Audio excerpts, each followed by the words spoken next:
Welcome to another SPbN production. The following is rated for mature audiences and may contain graphic themes that will be distressing to some viewers. As always, we recommend you ensure the safety and well-being of yourself and those around you at all times. Viewer discretion is advised.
Good evening and welcome to the St. Pete by Night Entertainment Network. St. Petersburg by Night is an online World of Darkness role-playing community originated in St. Petersburg, Florida, and now spreading to the world at large. My name is Kent, also known as Misha Kent on all social media, and I will be your storyteller tonight.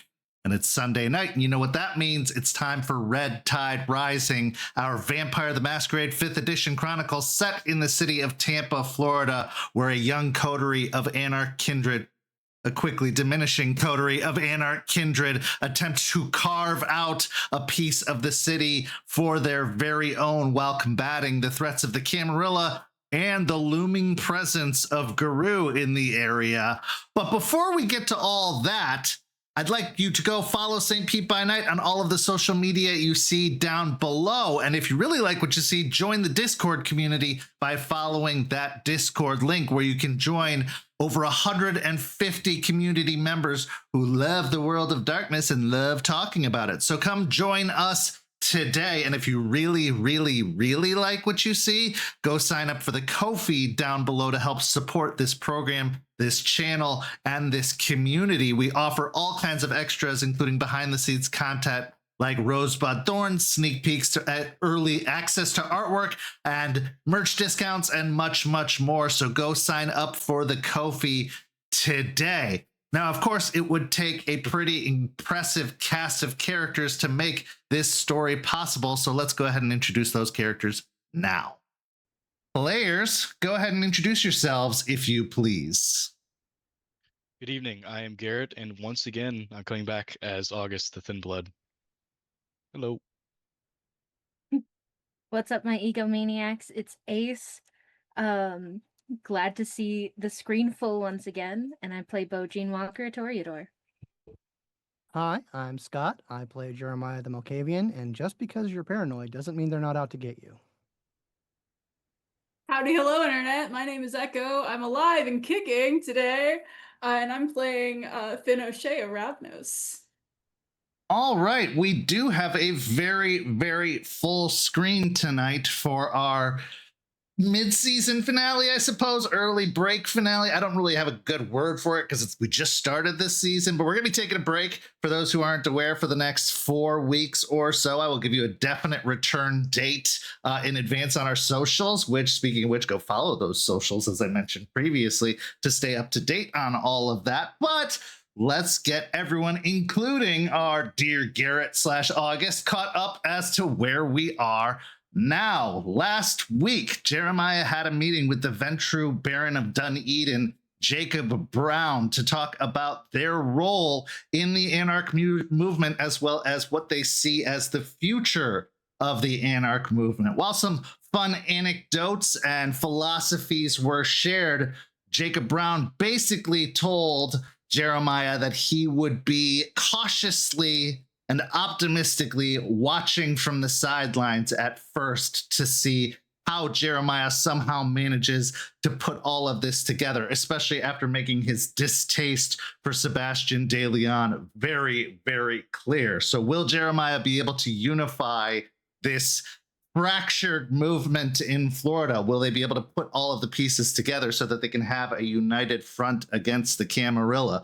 Really, what should be asked, are they going to be able to put the fractured pieces of their coterie back together? But we will get to that in just a moment. After that, we saw Beau have a chat with Bethany, where Bethany made one last plea for them to leave the city and go out on their own. But Beau, in no uncertain terms, basically said they would do their best to fight for Bethany's life, but that their loyalty was to the coterie and the city over their child and sister, and that they were going to do whatever needed to be done after Bethany made quite a mess of collecting quite a body count, so to speak, for vampires, which is never a really good thing.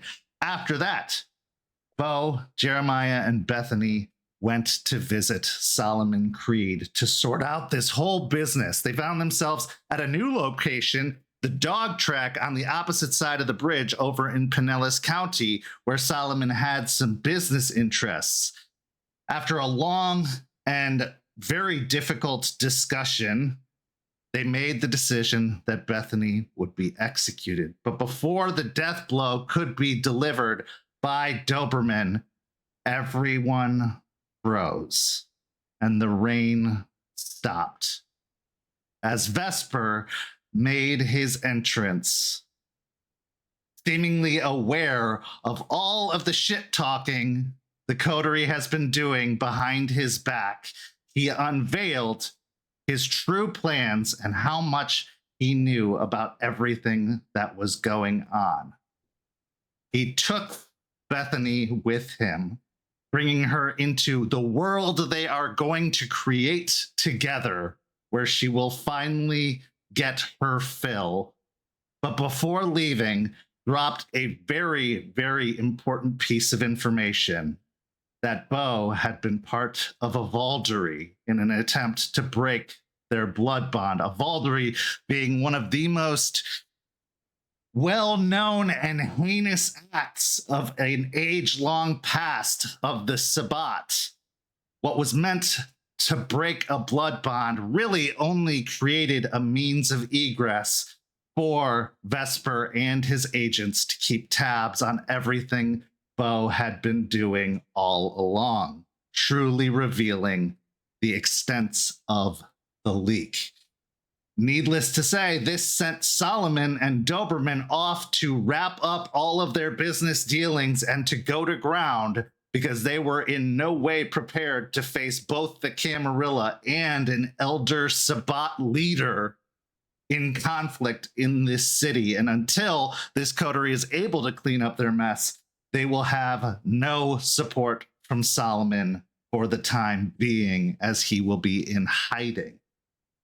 Jeremiah, completely taken aback, already paranoid to begin with all that was happening, finally departed on his own, saying very little and returning home to figure out where he's going, where to go from here after all of this, leaving Beau on their own to walk back home, as they have no phone and no means of transportation. They would have to find a way back.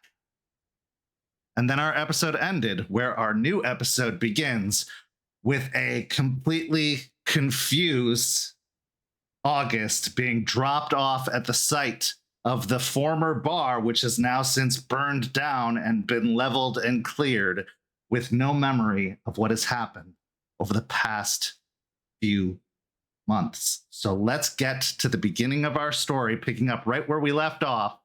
August in the rain by himself. Red eyes. That's all you can think about as you lay upon the pavement, the water spattering off of your face. Red eyes in the dark. No other details. Foggy at best. The edges blurred. Who are you? How did you get here? What happened? You can feel the cement beneath you, still warm from the sun of the day, despite the rain pouring down. As you lay there on the pavement, little bits and pieces start to return. Your name is Augustus, or at least that's what you're telling everyone. You're Augustus Adelaide III. You are a vampire, no, a kindred. And you're in Tampa, Florida. This place seems familiar as you lay on the pavement, getting back to your feet, finally turning over and sitting up. Familiar but different. This place means something to you, or meant something to you, maybe, but it wasn't like this empty, flattened lot with a sign that says property for sale. Had more significance at one time, but why? How? What was it that made this place significant? What was it that gave it purpose? You're staring at the lot, hearing the occasional sound of a car driving by. You're trying so desperately to put the pieces back together into your mind as to where you are, why you're here, and what you've been doing. Searching for any possible sign or memory of what life used to be for you. Over time, some of those pieces come back into place. Your sister, the tea shop. Okay, you had a business. You remember that much. You remember you were starting something, building something, but the details of it are so faint and broken. Whatever caused this was very, very thorough in what it did. Red eyes in the darkness. Red eyes staring into your very soul, whatever remains of that. Red eyes like a predator in the dark, feeding, taking, leaving very little behind. You don't remember Clearwater? Don't remember the Chantry? You don't remember whatever work you've been doing for the past 2.5 months? You don't even remember being taken. None of it. All of it is gone. And as you look down, assessing yourself in the situation, You see your clothes are a mess at this point. Mostly because of the rain, mostly because being dumped in puddles on the street. It'd be easy to mistake you for an unhoused individual in your case because you just look like life has kicked you to the curb. But as you're touching yourself and assessing the situation, you eventually reach a point on your forearm where you touch and you end up recoiling from the touch because something hurts. As you unbutton your sleeve and start to roll up the sleeve, on your inner arm, on your forearm, is a mark. A brand that has been placed there. But it's not like any other brand you've seen before. You've seen the brand that they put on Thin Bloods. That's what you are. You're a Thin Blood. Not quite a fully developed kindred. No, this brand is something else. It looks like some sort of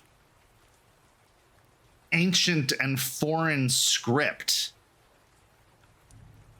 or maybe a character from an a distant time, a distant language.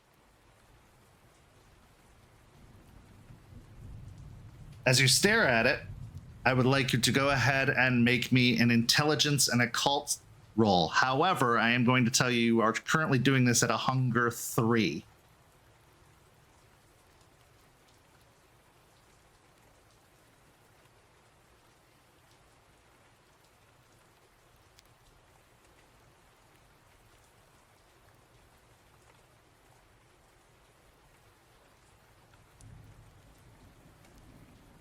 That is 3.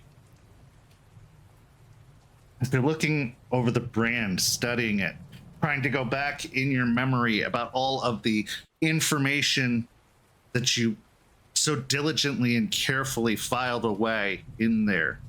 It's like opening filing cabinets that have been ignored for days, months, years. As if they're covered in dust and cobwebs, as if you have to pull a little harder to get the drawer to open. As you're sifting through the files of your memory, only one thing kind of surfaces, and you're not entirely sure the details of it because you haven't seen one like this before, but based off of the configuration, based off of the way it's so forcefully applied, the scarification on your skin, which isn't supposed to happen to kindred. The only file you're able to remove from that filing cabinet is wards. But what is it a ward against? What does it do? What is it for? This is beyond your knowledge. How did you get it? You don't remember a searing pain. You don't remember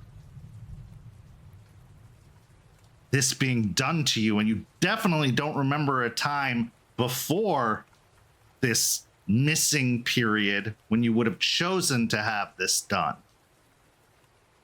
Yet here it is. Go ahead and roll me a wits and investigation.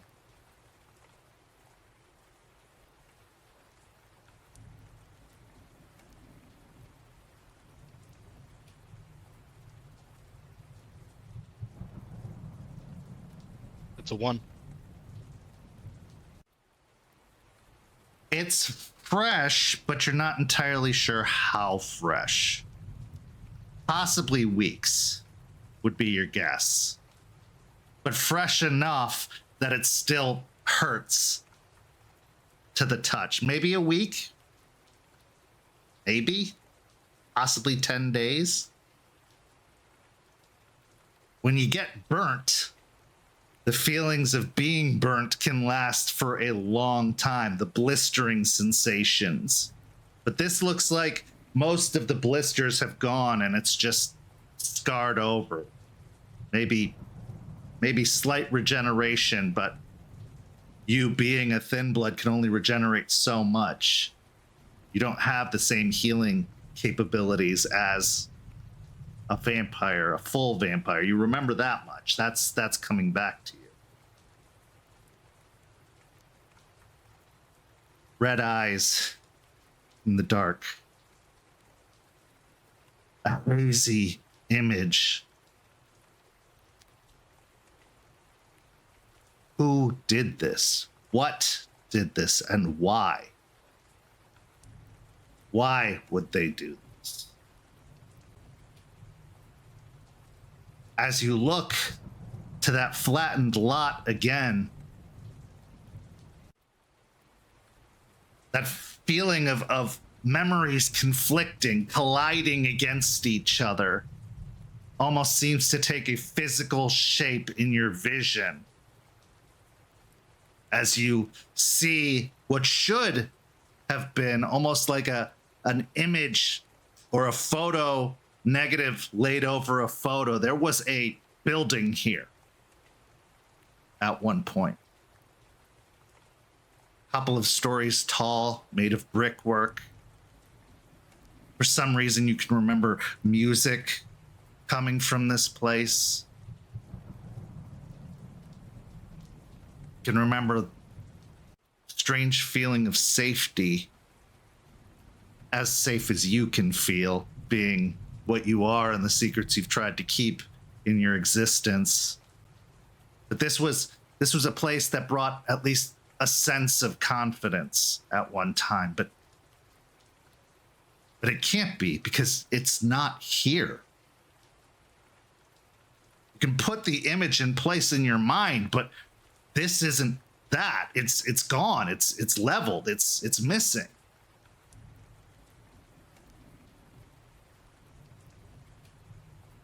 Then you start to think, what day is it?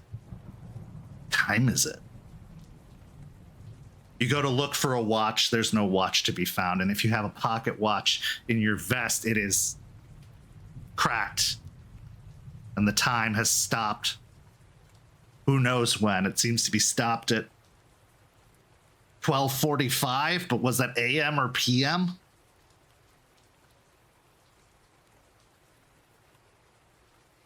None of this makes sense, and you are an individual where things need to make sense, where logic needs to rule, where answers need to exist. Because while there is a bit of magic, a bit of occult in the things that you study, one thing you've always been good at is dissecting the parts that make those things happen. The power of the blood, the source. Wait. How does that work? As you try to reach for that knowledge that you once had, you find your hands just scraping against a brick wall in your mind that has walled off your access to blood sorcery for the moment until you find a way to break through and get back to it. Your thin blood alchemy, all of that's still fine, because that's a knowledge, an ability that you can even comprehend unless they're like you. That is logic. That is science. Science that replicates certain effects that would have been considered magic once upon a time. But the magic itself is just beyond your reach, is beyond this brick wall. Something has walled off this knowledge to you. Maybe it's just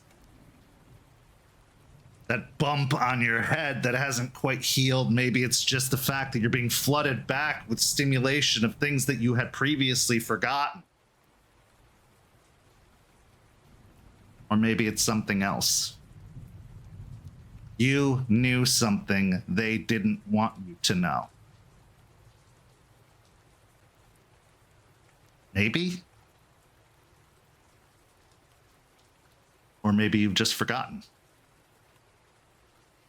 It's hard to say for sure. As you pat down your pockets, taking an assessment of what you even have on you at this moment, there's no cell phone. There's no keys. But there is a scrap of paper.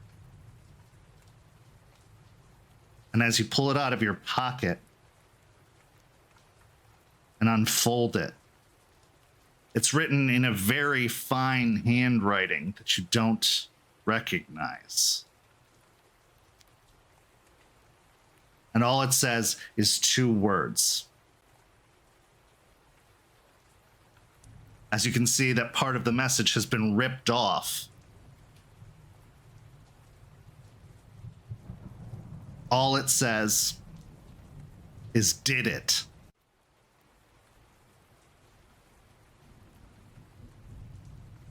And there's a stain, a dried stain on the corner of the paper that looks like it is a reddish brown, possibly blood long dried over.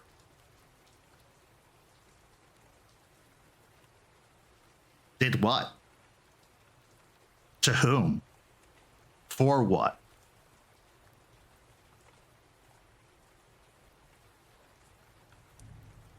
Red eyes in the dark, a haze around the edges, and questions. So many questions.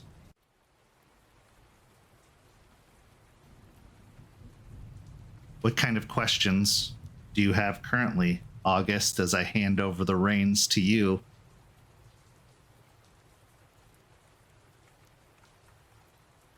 He thinks again of the barrier, and he grabs his head and lets the long streaks of his hair fall through his fingers.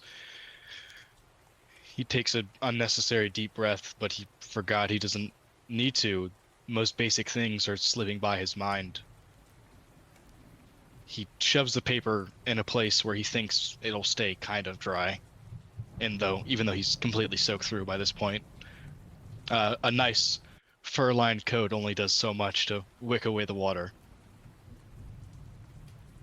He looks down at himself, his shoulders hunched forward. He's in a pain that isn't physical, it's something else. His mind hurts. He's both excited at the prospect of a whole slew of new questions that he can ask and figure out, but it's not therapeutic like it usually is to him, figuring these things out, because he should know them already.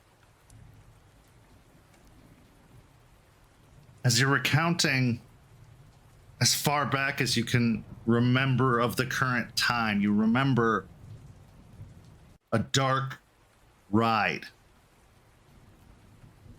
You remember the sound of a car running, and you could even remember the feelings of it bumping in potholes or over speed bumps as it drove. But it was otherwise completely dark, completely still. You can remember hearing the sound of voices, but they were far too muffled, as it seems that you were in the trunk of this vehicle. The seats blocking the voices, making them impossible to understand or hear, but from the sounds of it, there was a very deep, bassy male voice. And then a little bit of a lighter pitched, feminine sounding voice. But even as hard as you try, you can't make out any of the details of what was said. You can't remember or recognize the voices to attribute to them to anyone specific. All of that is so hazy.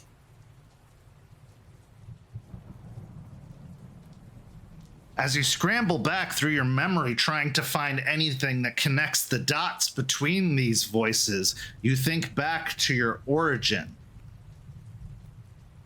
When this all began, this unlife journey. Because your life before, that is coming back quickly. Who you were when you were human. Growing up overseas before moving here. But when you try to think of that time, that very crucial time, that defining time, you can remember what happened. But as you try to remember the faces, the voices, anything other than yourself, and what was done to you at the chantry, you are looking upon blank, featureless faces. The voices are coming through in an almost Charlie Brown-esque manner with just muffled, unintelligible. Like a brick wall between you and what you should know, what you should remember.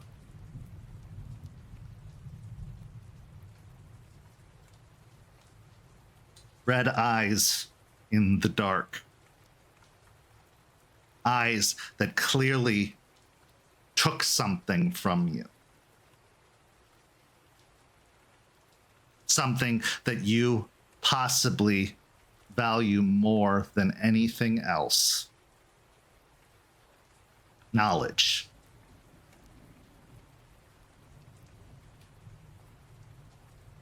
As you're sitting still in the rain, still on the pavement, the aches and pains of the rough manner in which you were deposited onto said pavement, just tossed from the trunk onto the ground before the car sped away.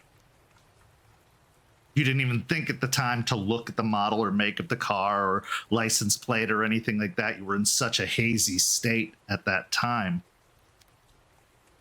But you feel maybe you have a skinned knee, a bruised elbow. Your back is going to hurt probably for a little bit until something can be done about that. And you're hungry. Not unstoppably hungry. But the beast inside seems just as confused as you are. All it knows is we gotta eat, and we gotta eat soon.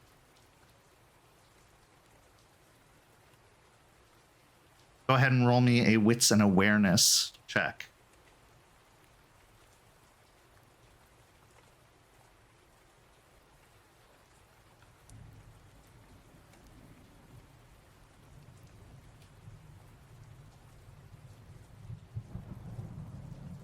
That is only 2. It comes upon you suddenly as you're lost in your own thoughts and mind. But eventually you hear the sounds of footsteps walking along the sidewalk, almost shuffling more than walking.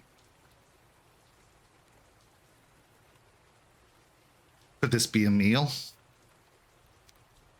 Not usually the way you prefer to eat, but desperate times call for desperate measures, and you don't even know how far away your usual means would be, or if they even still exist.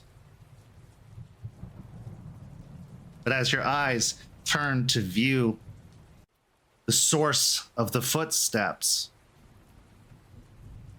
you see a man tall, broad-shouldered, with a rounded hat, almost like a fedora-style hat. The rain pattering it off it. They look completely rain-soaked as well. Maybe there's a little mud around their boots and on the cuffs of their pants. This man, you want to say that you recognize him, but you don't. You've never seen this man before. But you feel like you should know them. Something's not adding up. The way they're dressed with their almost floral patterned sewn in shirt, also rain soaked, clinging to their body. The colors, the patterns, all of it is reminiscent of something, but not this, not him. Two dots that should have something to connect them, but you don't know what it is. As Beau Walker enters the scene. Beau, it has been a long walk. A very, very long walk. And while some very kind individuals offered to give you a ride, it was almost like a walk of penance or shame. Everything you held dear, everything that mattered, in just a few moments exploded in front of your eyes. Are these the consequences of your past deeds? Yeah, they definitely are. But it wasn't supposed to go like this. It wasn't supposed to happen like this.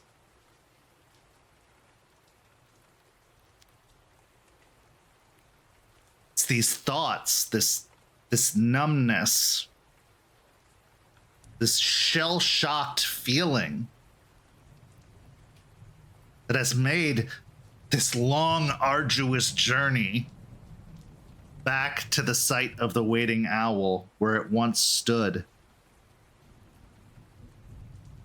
go by quickly and far too long at the same time. You're dead. You don't have to stay warm. So even though that you are completely rain-soaked, you're not cold, you're not hot, you're not anything right now. You just are. And barely at that. You had come to terms in your mind that Bethany probably wouldn't survive the night. You had a fledgling hope that maybe, just maybe, she could be sent away somewhere else, educated by someone far stronger, more knowledgeable, more disciplined. That maybe she could get the help she needed, but that's not how this society works. You fuck up and someone finds out and you die. That's what you'd always been told.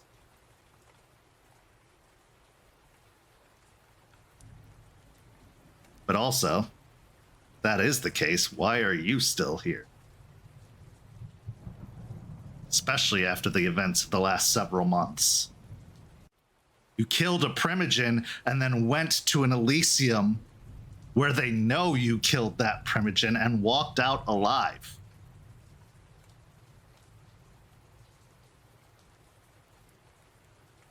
Vesper, who done so many things for you. Not without its prices, but so many things blew up your life with just a few words and a simple deed. There is no winning in the game of elders. The game just keeps going, if you're lucky enough. Now that lesson is really weighing upon you. The words Jeremiah said of not messing with elders weighs upon you. You got to witness a fraction of what he was capable enough. He froze everyone, including those that you would have considered powerful in Solomon and Doberman, with just words. He stopped the rain. The same rain that covers you now.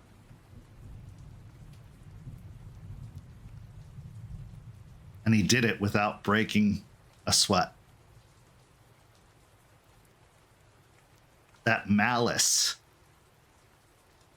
in his voice. You understand even more now why they're called dragons. Because dragons burn, dragons breathe fire. Feeling pretty burnt right now.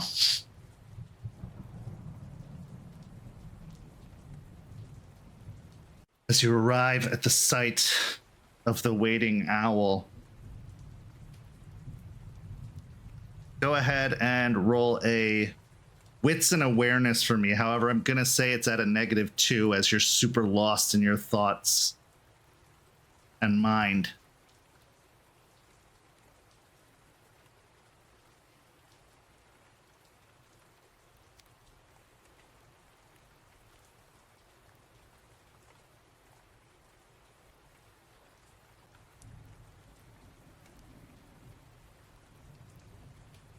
One success. There it is.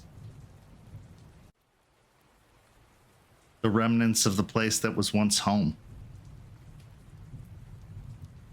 A flattened lot. Devoid of any remnants of the waiting owl or the legacy it had. The last vestiges of Valentina completely erased. Part of you knew it was probably for the better. There were a lot of skeletons in that closet, and if people investigated hard enough, they probably would have found something amongst the ruins. So when the property was cleaned up and sold off, it was one of those things, one of those many things in this life that just had to be. Doesn't make it hurt any less.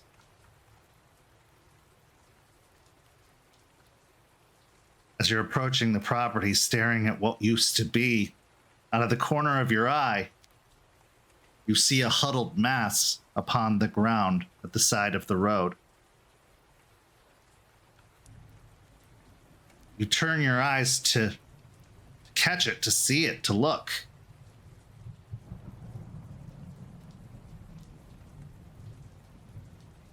And it takes a moment, just because you've never seen him look this way before, this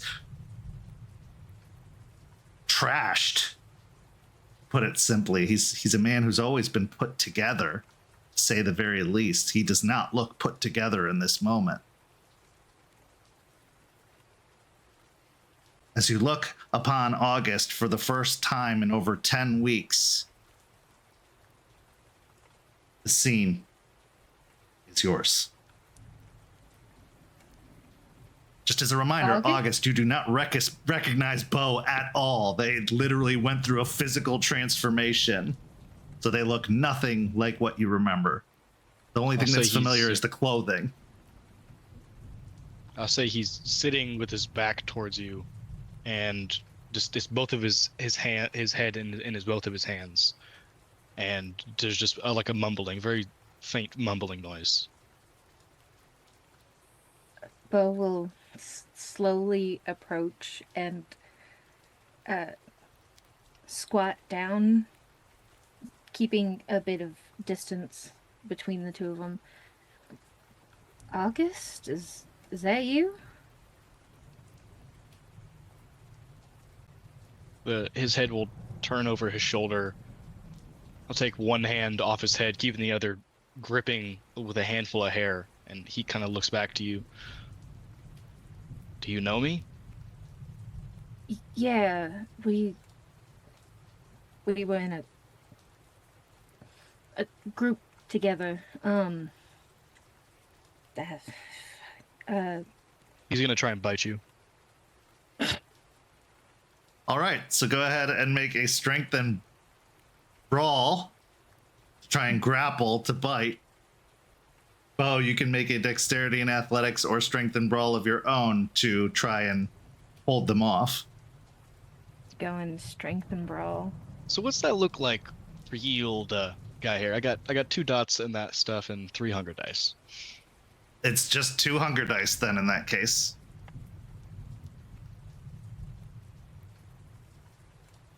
That is 1 success. That is also 1 success. Okay, so no damage is exchanged as you try to lunge for this stranger and they just seem to push you aside, albeit haphazardly. He'll fall completely onto the ground and catch himself on his palms, and he'll just sit there and you just see him shaking his head. August, it's Beau. Beau Jean. As they say that, you remember Beau. You've got a pretty clear picture in your mind of what Beau looked like. Long hair in a braid. A much more diminutive figure than the individual you're looking at now. And while Beau was very pretty by human standards, it pales in comparison to this individual. They're stunning, to put it simply. But the way they talk, the way they're dressed, roll me an intelligence and insight.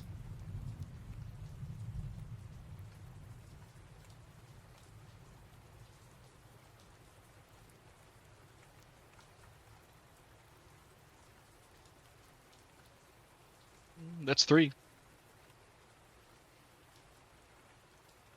All of these dots start to connect. The clothes, the voice, the mannerisms. They are who they say they are. How? Beau never looked like this. Sounded exactly like this. Must be misremembering. Must be misremembering. Maybe. But you know them. At least you knew them at one time. Sweet. Kind, maybe too kind for their own good. They are a vampire. Kindred. That's the word, kindred. They're kindred. A musician. A patsy. At least maybe you thought that a time or two in the time of knowing them.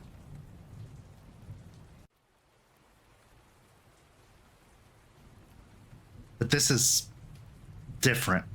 Time has clearly passed. The way they carry themselves, the look, just this drenched individual who's been in the rain probably longer than you have, even though you're soaked through. Something happened to them. In fact, a lot of things have happened to them because their voice carries a heaviness, and it's not just the deep the deeper sounds, there is a underlying weight, an emotional weight weighing upon them. But those dots have finally connected. This is Beau. This is your associate, group mate, coterie mate.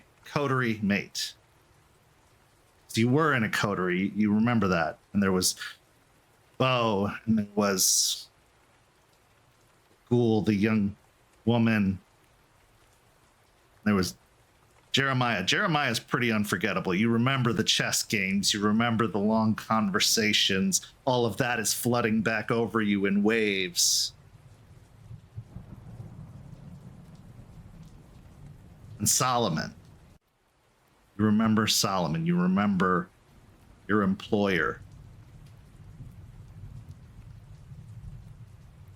Pieces falling further into place.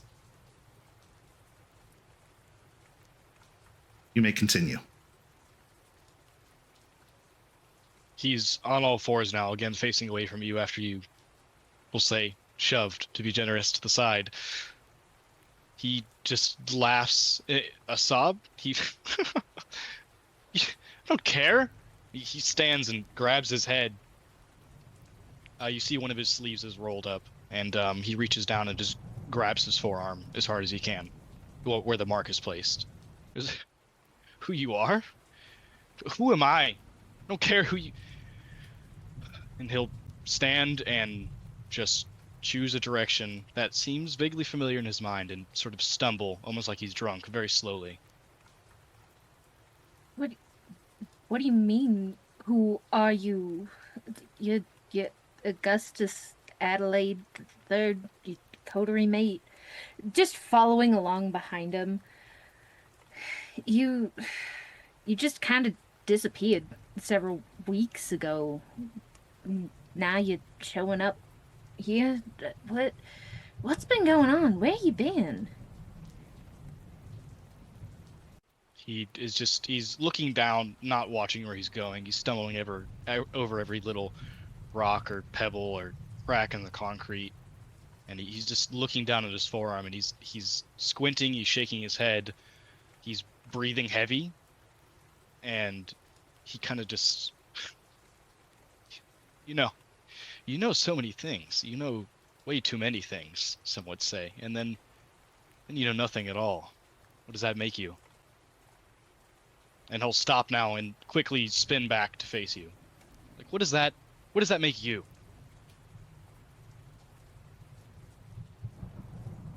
What I know, or are you asking what I am?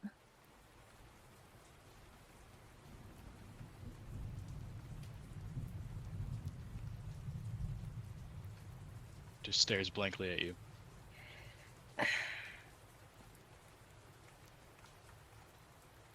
Do you know when you last ate was, August?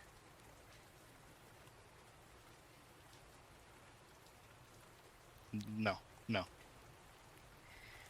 Okay. Let's get you something to eat. I've got some sheep under a bridge, or there's some folks that I know of. Let's get let's get you food, and we'll start to take him off towards their herd. August, at first, maybe there's a distrusting kind of like, no, but then that idea of eating really appeals to whatever it is inside of you that needs it. So I'd like you to roll me a composure and resolve check to see if you are strong enough to withstand this offer of food, or if you will go just out of need, out of habit.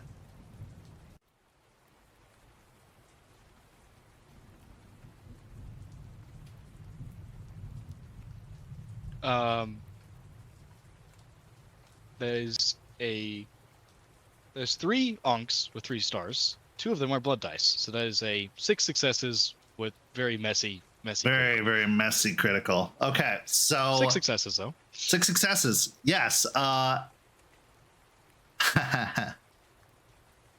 You are also going to suffer a compulsion. Roll me a d10 to determine your compulsion in this particular instance. There's an obvious one I could go to, but it kind of contradicts exactly your success, so...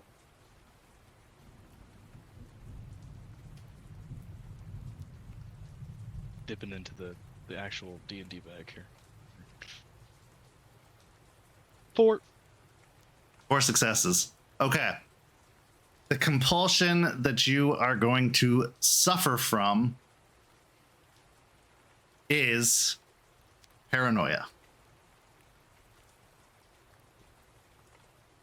So immediately as you sort of trying to usher him in a certain direction, he'll just he'll squint again and he'll squeeze his forearm, which if you're paying attention, you'll now see there's some sort of mark on it. And he'll say, there isn't time. You don't understand. There isn't enough time to figure out. I need to go to whatever you call it. The word. Home. What do they call it? You haven? That is right? Yes. There. Right. It's If I remember correctly, this that was. way. And he points obviously the wrong direction. Just into the road. No, I think I remember where it is. It's this way, and we'll start walking towards where the tea shop was.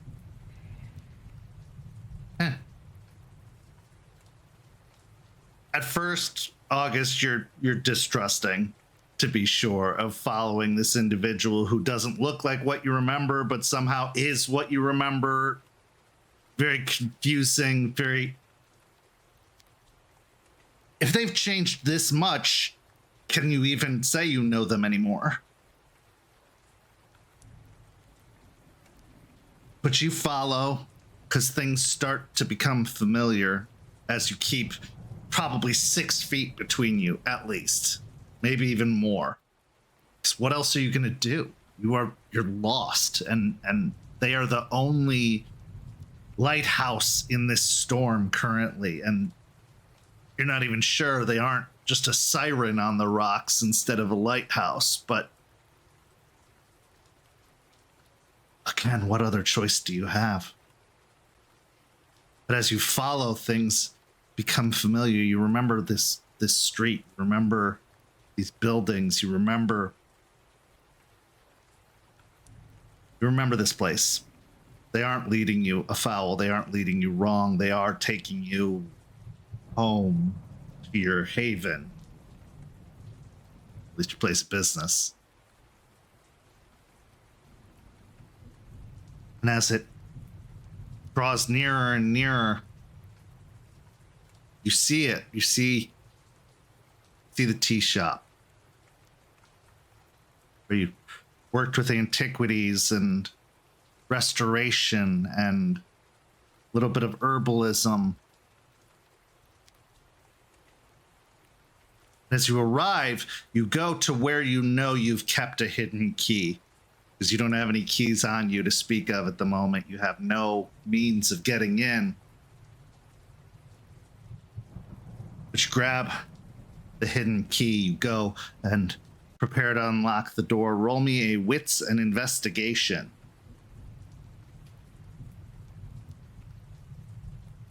Given his paranoia, I think he would try and scope the place out, look through the windows. He gets to the lock with the key and he pauses. And he takes a few steps back and just starts casing the place like he is about to rob it, essentially. Yeah, I'll say investigation or awareness. Whatever works best for you. Now, I will also say, because you are suffering paranoia, Although you are trying to get home, there is no penalty. You are trying to get to your safe space, but you want to make sure it's completely safe. So I will say there's no penalty from the paranoia in this case. That's 4. Seeing him search, could Beau give an assist with the investigation? Sure. Go ahead and roll an additional die. That makes it 5.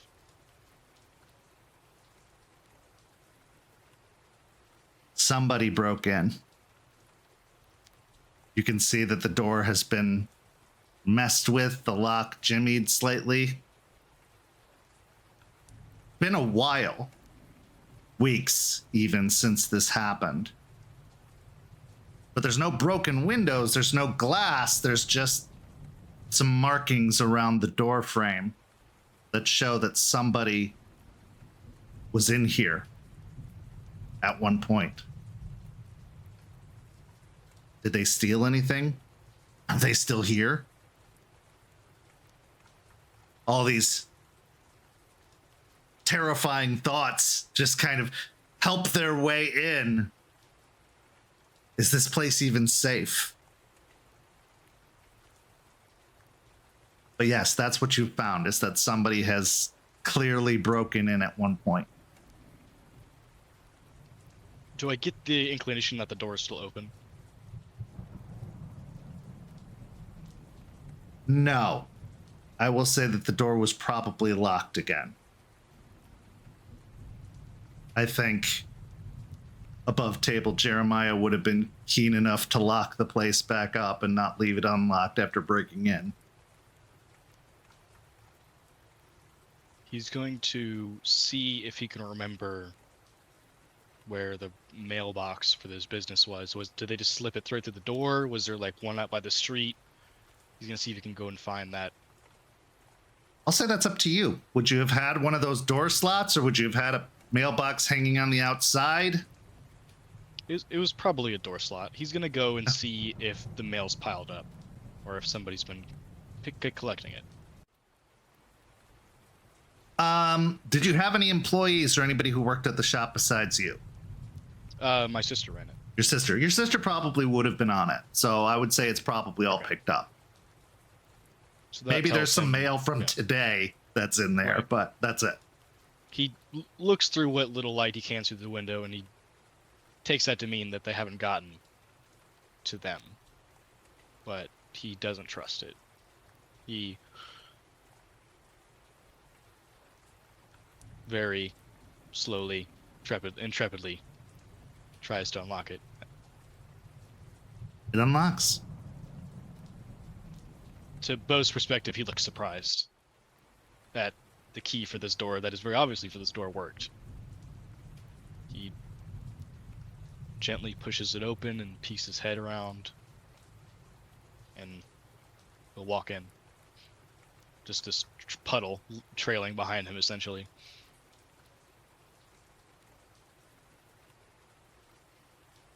Beau furrows his brow and kind of tilts his head to the side, but just follows behind silently, keeping that 6 foot of distance that August had earlier. You look around. August, everything seems to be where it should be. Maybe some of the materials have been restocked since you last remember, but your sister was always pretty diligent about that, keeping things good. As you wander further through, nothing seems amiss, but that couldn't be. Someone broke in. Are they still here? Are they watching? You've already got Beau, not Beau, following you. As you press on further, you eventually get to the back room, your safe space. This is your sanctum, as it were. And keeping your same role from before, you see a piece of paper unfolded on your desk, a letter. As you pick up and look at it. It is a letter to your sister written in your handwriting. But as you look over it, you don't remember writing this letter. Don't remember this. But in short, the letter says you're fine, that you're traveling, and that she should take care of everything while you're gone, and that you would stay in touch and be back very soon. That you're doing some very important work. Signature is yours. The handwriting is unmistakably yours. But it couldn't be. You don't remember writing this letter. Don't remember this. Another mystery, an agonizing mystery, because either somebody is pretending to be you and is so good at it that they've fooled even you with your own handwriting, or this is just something you don't remember doing, but you did.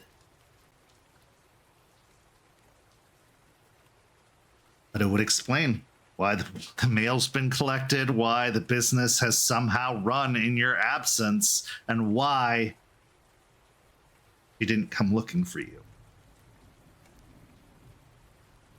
Someone didn't want her looking for you, or maybe you didn't want her looking for you. Looking at when the letter's dated, it looks like it was probably about 9 or so weeks ago.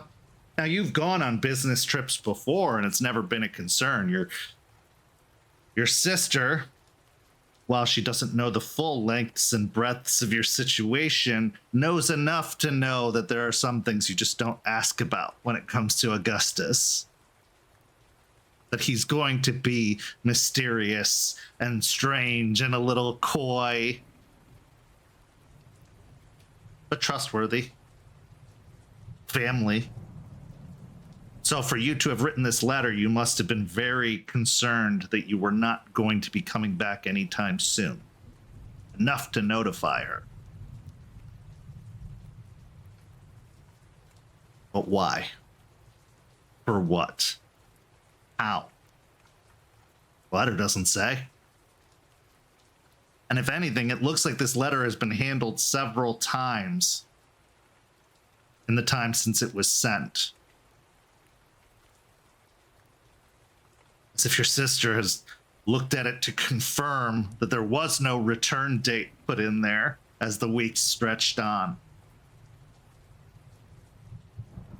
And that it was only recently deposited back upon your desk.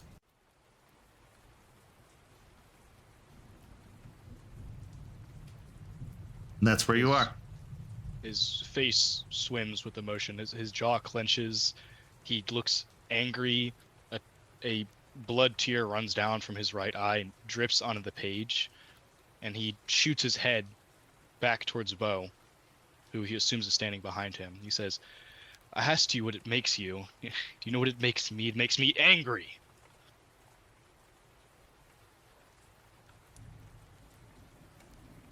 He will attempt to flip the table. Okay. Go ahead and give me a strength and athletics. It's not too hard, but also in your current state, there is a lot of room for chaos and problems to break out. So that's 2. Okay, it's enough to knock it over. Yeah, it's not all that difficult. He flips the table, and he just begins to trash the place. And he's laughing, he's crying, he's grunting with anger, and he is just destroying this place. And he mutters a few things you can't hear. He said, "It's not me." He says, he screams, "He's not me anymore."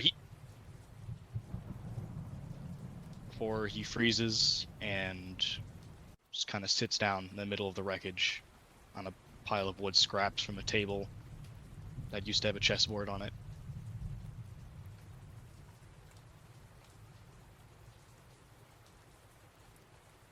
Beau stands by, watches, lets this play out.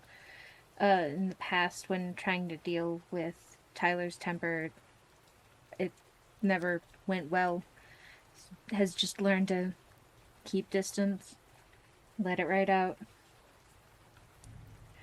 Once it seems to have calmed, go back in, start picking things up, putting them back where Beau saw them.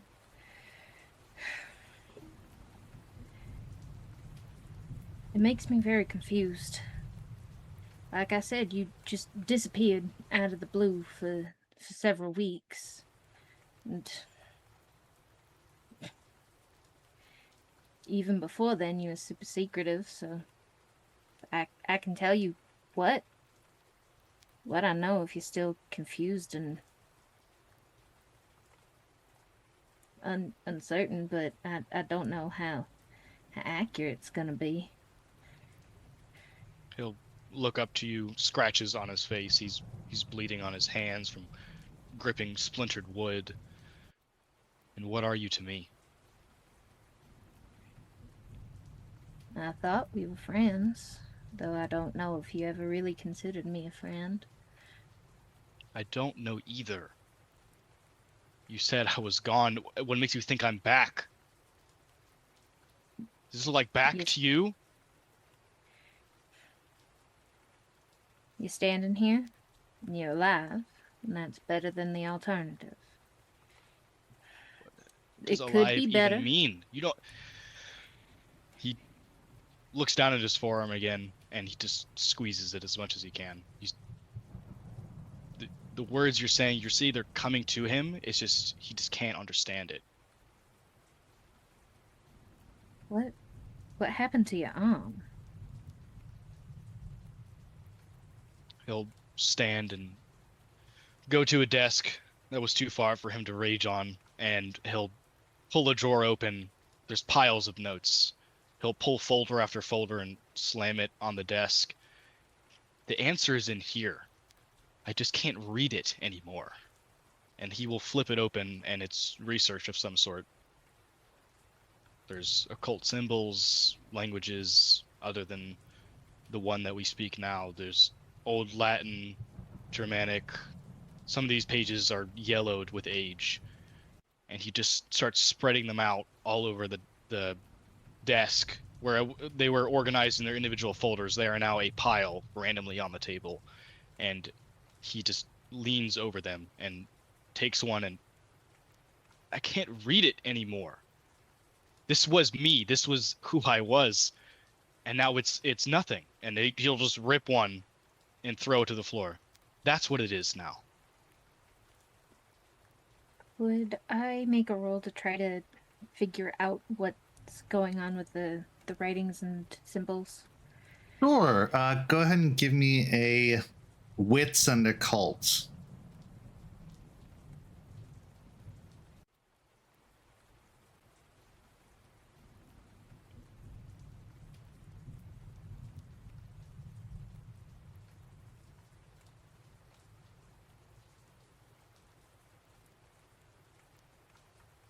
Two successes.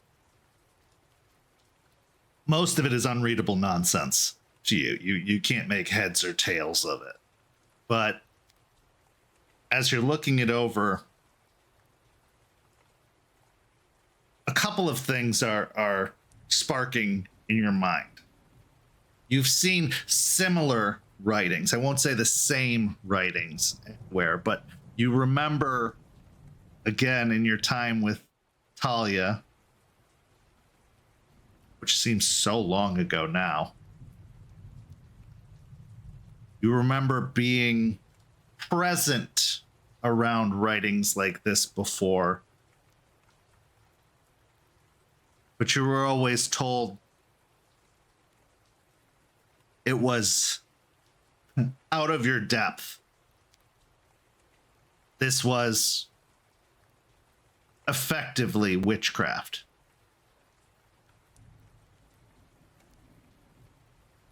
And that it was something that you should stay as far away from as possible.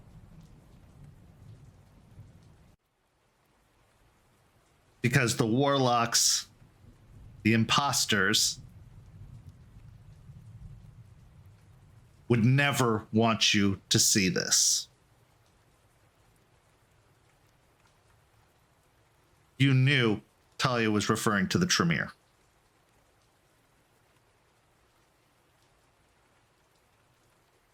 Beau will pick up one of the pages,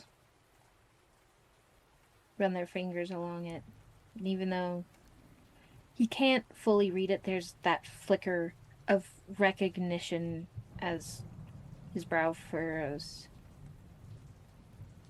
How do you have Tremere written?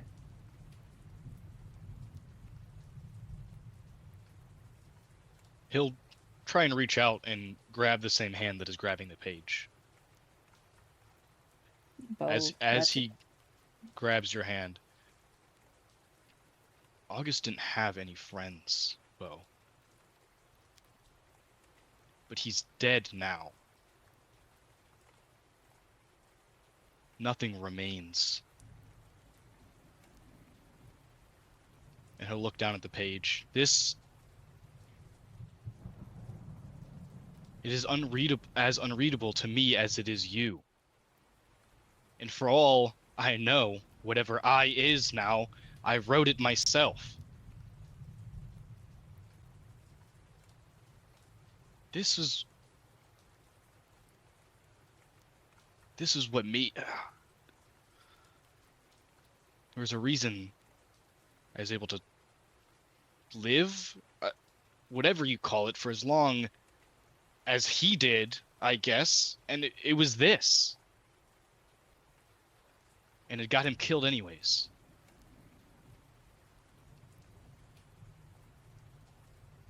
What makes you so sure he's killed? You're not here. Where's Vesper? I don't know. Saw him earlier tonight, but he flipped off. Don't know if he's gonna be staying. Sounded like he was leaving, and I ain't too keen to go hunting him down. I don't know who that is. I have a name in my head. I know there's power associated. That is it. The history doesn't matter anymore. There is no history anymore. August, roll me an intelligence and resolve.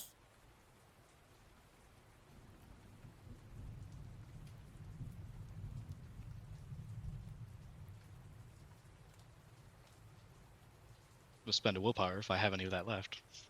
At this point. Yeah, oh yeah. You're full up on willpower. That's 5 successes. As you're saying this, like a floodgate opening, the memories of Vesper come washing back.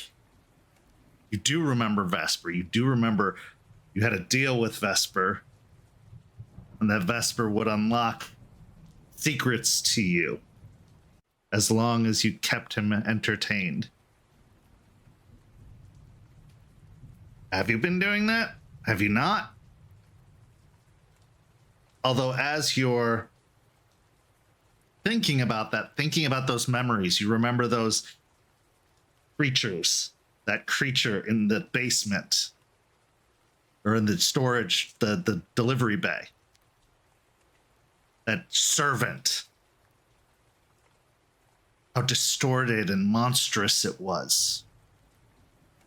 Go ahead and roll me an intelligence and occult again.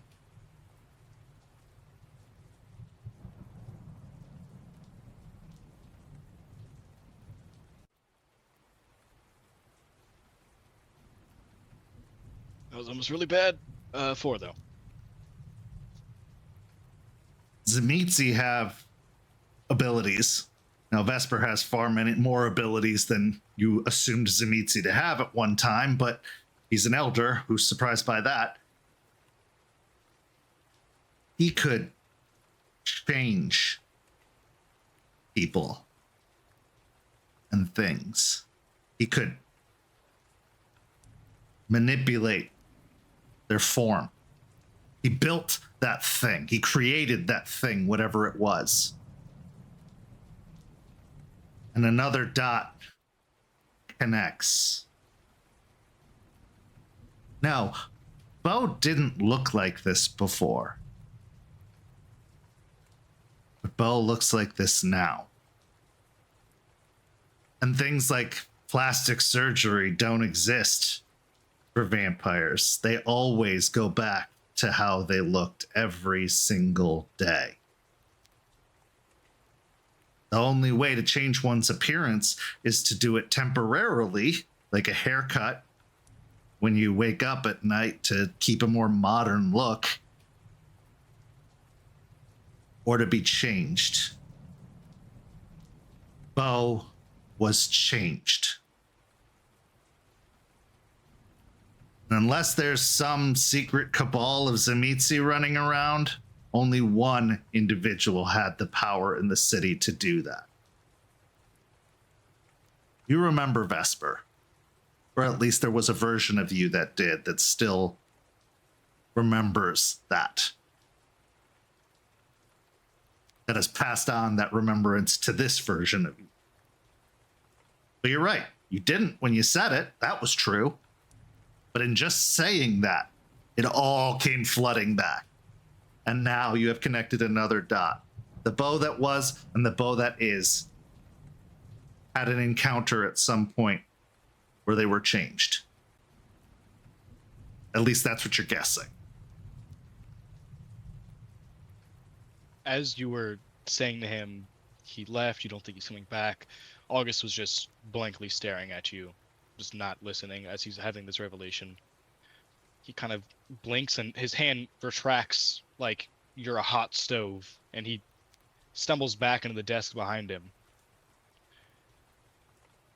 Oh, but he might not be here. He may be dead, but he knew some things about you, didn't he, Beau?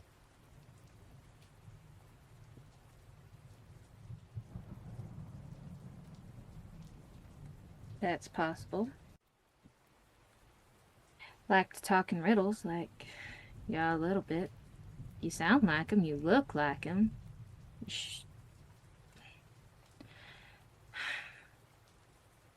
He got me into this mess.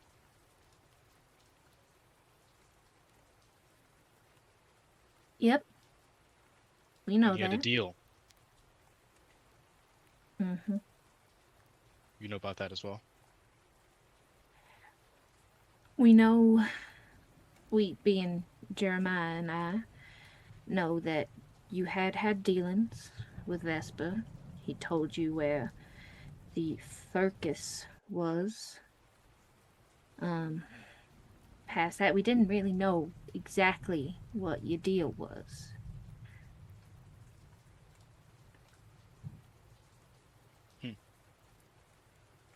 You said you couldn't find him? You don't know where he's at? He had a usual spot, if I'm remembering correctly. If I remember correctly, he said he was gonna leave And when was that? earlier tonight, after he took my sister. He bares his fangs and smiles as if he's insane and says, "There's still time then, isn't there?" What car? How are we gonna walk all the way to Ybor? Do you have a phone on you? No. Oh.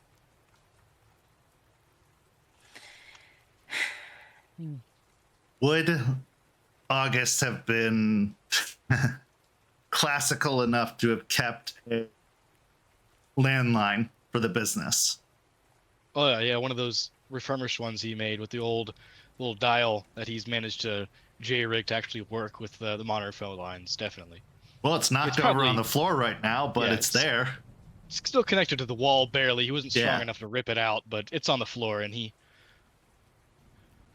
walks over, stepping on a few chair legs, breaking them a bit more on some papers that were at some point important to a different version of himself, and he picks it up and Takes a few seconds to figure it out. Doesn't quite remember, and then it comes back to him quickly, and he'll dial. I think he would ask first. He would begin to dial something and realize he doesn't know what he's dialing, and he'll look back. Taxi service? Anything of the sort? I never memorized any of the numbers, but I know a few wait. folks I can help. He perks his head up. He'll walk over to the flipped desk now, and jam one of the doors of the desk off and pick up a card and dial the number on it. What is the number for? Just a cab service. Okay. Yeah, there are several in the area. It'd be easy enough to track one down. In fact, one of the numbers is just all 7s, so it's very easy to remember and find. But call the number, are able to schedule a taxi service. It's late at night, but that means that it's going to be a less time to wait for them to arrive. And eventually they do. Now, where are you going? To the parlor, the tattoo parlor. As you give the address, or at least the general vicinity, you make the long drive to Ybor City. And when you arrive, as described at the end of the last episode, there is no tattoo parlor. There is just a blank storefront. Every sign, every wisp, every notion of Evanescence erased. The sign in the window saying it's for lease. One of many storefronts now empty, as if it never existed. Even looks like there's dust on the windows, as if the place had been empty for a while, but Beau, even in your knowledge, you know it couldn't have been.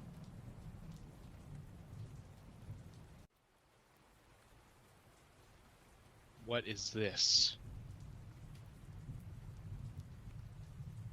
I don't know.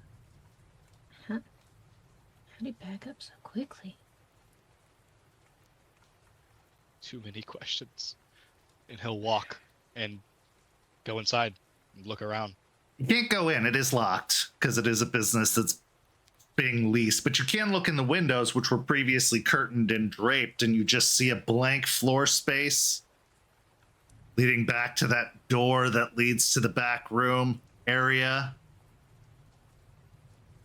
There's dust upon the floor, seemingly undisturbed.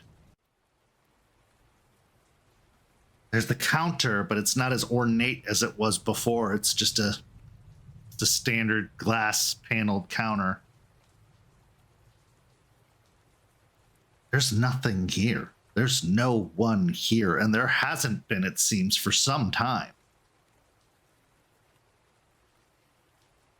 Now you could try to break in with a larceny check.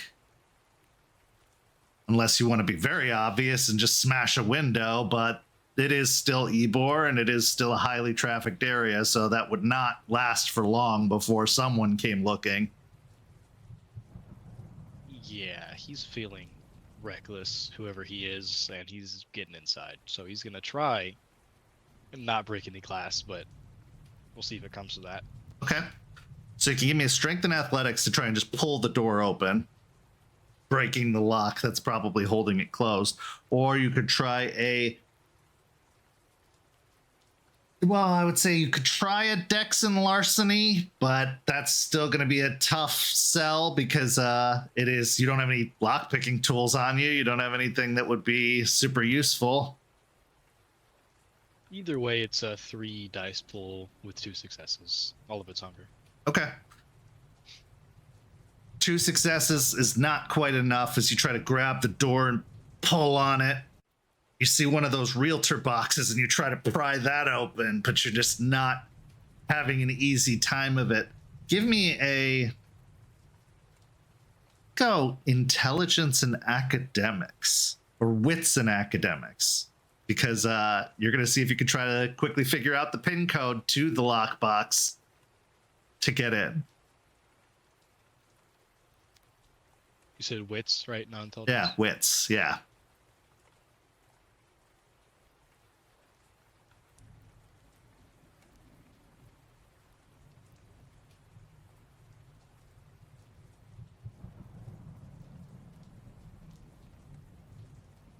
Sorry, I was confused because it was all blanks. No. Yeah, I will spend a willpower. Yeah. Let's get to that point. So 3. 3 successes. Okay, it takes some time. You're probably there for a good 20 or 30 minutes, but your fingers are rapidly rolling over the comms as you're trying to find the right combination. And eventually, by luck, it pops open. And there's a key inside. You grab the key. Without any hesitation, you turn the lock and you open the door. And when you're expecting the sound of the gong to ring out of the door opening, instead you're just met with silence. The door opens.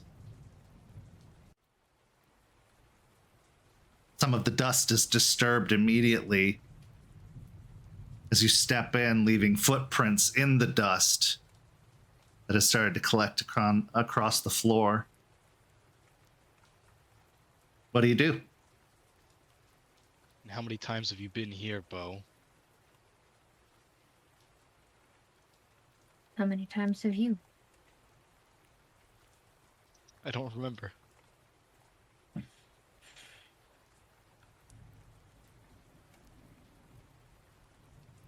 Enough to know that there's downstairs area.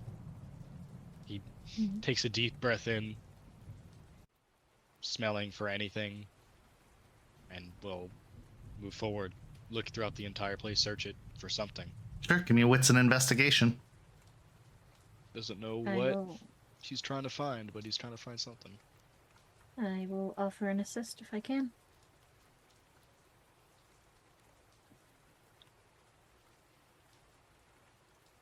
Kind of close with these hunger dice. That's 3 successes.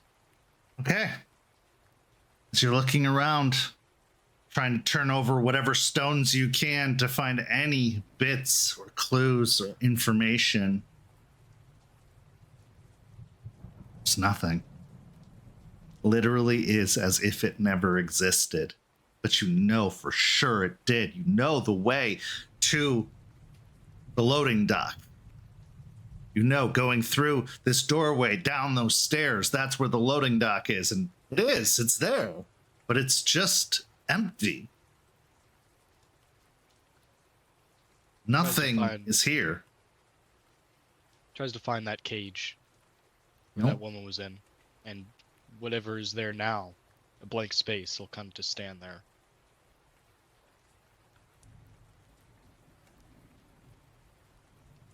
You ever get the pleasure seeing this? What it once was? I can't say I've ever been down in here. Cages. I know we were. It was cages, Beau.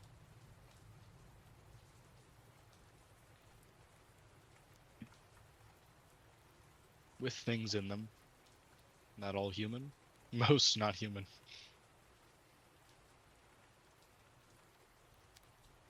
We filled those cages, didn't we? For a time. We filled one of them.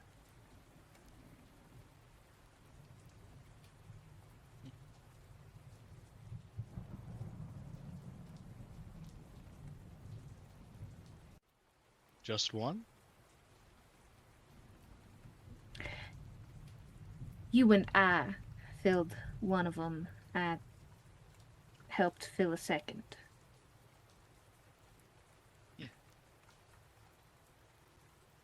Genuine question, really. I don't remember. I remember emptying one of them. Oh? Oh, come now, Beau. Being coy, really? Vesper doesn't seem like the type to share his toys or his food. I don't He think is a you knew dragon him. after all. Agreed, yes, but I don't think you knew him like I did. Or at least he didn't show you the same side. And that's very apparent with the state you're in now. Starting to think maybe he liked you more.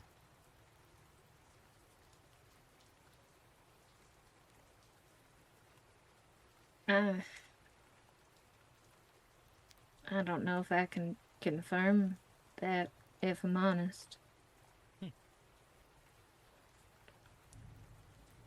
Why is he leaving? You said he might not be able to be found, that he's leaving. Why is that?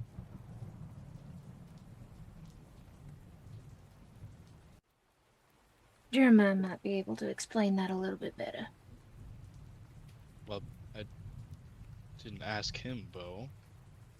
You seem more distraught in the moment.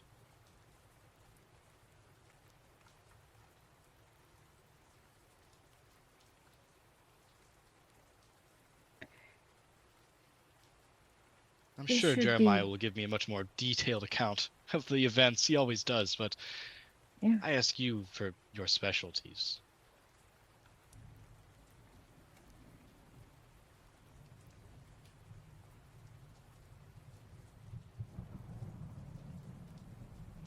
How much of before disappearing do you remember? None? All? I don't know how to answer that question.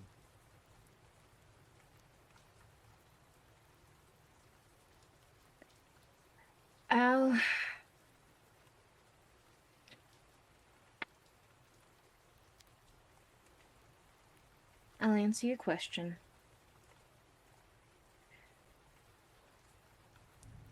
Just...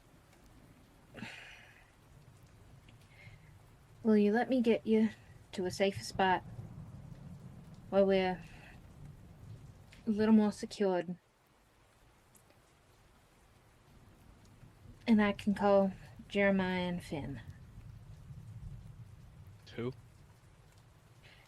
Right. And this is the same Jeremiah we're speaking of. Yes. He's not changed. No, No? he hasn't.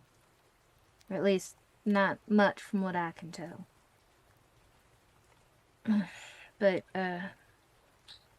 you remember Valentina? Yeah, yes. Yes. The ghoul. She went with you to go talk to the wolves and got... kidnapped isn't quite the right word because she went willingly. Locked up, we'll say. Under their care. And while she was in their care, she was weaned off the blood and aged very rapidly and died. So Solomon saw it fit to give us a new coterie member. Yeah. Solomon. Where is he? You told me he's run off into the night as well. Yep, Yep. he has. He was there when everything... he was there when shit went sideways.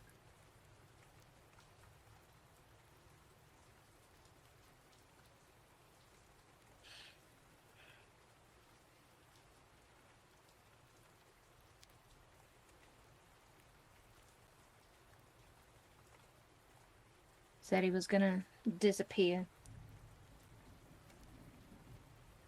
Now, I don't know if he has yet or not, but...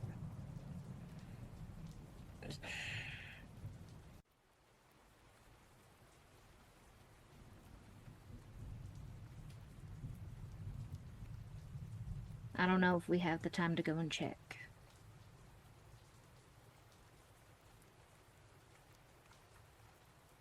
Speaking of Solomon, we're going to transition away from this scene. See exactly what Solomon's been up to as Finn tries to go give a report, unaware of all of this night's proceedings that have led to this point. Finn, everything's been pretty normal for you. You've been pretty busy in your RV, wiping your hard drive, trying to do all of this work to shake off this tail you were told you had. An SI tail. That's bound to make anyone paranoid, no matter how young of a kindred they may be. The words SI strike fear into all denizens of the world of darkness. That thorough work you've been doing has kept you away from other affairs of the Coterie for the past couple of days. But you knew once that was set or stable, you would want to check in with Solomon to tell him what happened at the Elysium, to give him the report on the state of the Coterie. So when you arrive at the walk and roll, you weren't expecting to see what you saw, because as you arrive and you walk to the back, you see that the office that was once cramped with folders and string boards and plans, roots, if you will, has been completely unearthed. Most of Solomon's belongings have been removed. You can see Doberman, as well as several members of the staff that belonged to the restaurant, quickly packing boxes haphazardly, grabbing them and moving them out the back door to a waiting van that already seems like it's been stuffed pretty full. You also see a large metal trash can that is burning with papers and other unknowns inside. Solomon is in his office, but he seems to be quickly just gathering whatever's in reach, kind of directing traffic as to what needs to be destroyed, what needs to be taken, what's important, what's not. There is a whirlwind of activity taking place here. Unexpected. Hard to believe. You've never seen Solomon panic. He always seemed so confident in everything he did, so deliberate. This feels very reactionary, knee-jerk.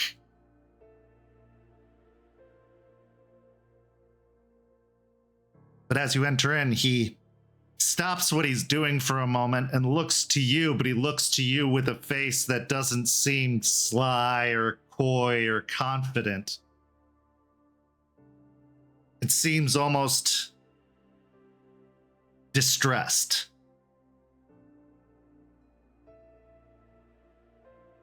Finn, oh good. What do you need?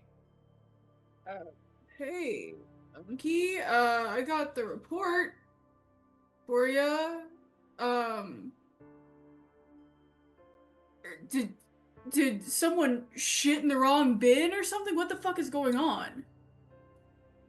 I'm afraid several shits in several wrong bins have happened, it seems. More than I even could have assumed or predicted. I'm leaving. I'm going underground for a bit. What? Wait, what? You're leaving. You're leaving? Okay. What the fuck did I miss? I spend some time to secure my internet and just to make sure I'm not being fucking watched, and what happened? Well, where to begin? We could be looking at the return of the Sabbat. Apparently, Beau has been doing a Valdery with a Zemitzi. Apparently the leak has been Beau this entire time, and I can't even begin to know how much they've seen or how much they know about my operations and my... Yeah, it's in the... And I'm gonna sort of just put the report on his desk for him to start reading over. It's in depth. It's got pictures of everything. I have written documentation about every single thing that was gone over in the Elysium. It is incredibly meticulously detailed, including timestamps and facial expression changes on Bateman the entire conversation. You see him, his gaze kind of dart around, but then he grabs the report and starts flipping through it very quickly. And after getting to the last page, you see him immediately throw it into a shredder. Damn, don't retard on that. It's very good, but I'm not sure it's going to matter anymore. At least not at the moment.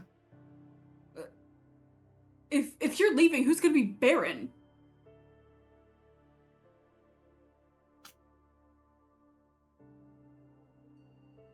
I don't know, Finn. I really don't. As far as I know, our entire house is on fire.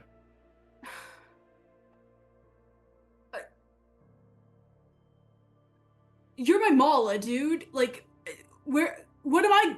I'll never be fully out of reach. I will give you a way to contact me, but you have to understand, I can't operate as I've been operating. I don't know what they know now. They definitely know about this place with the number of times Beau's been here. They know where I live.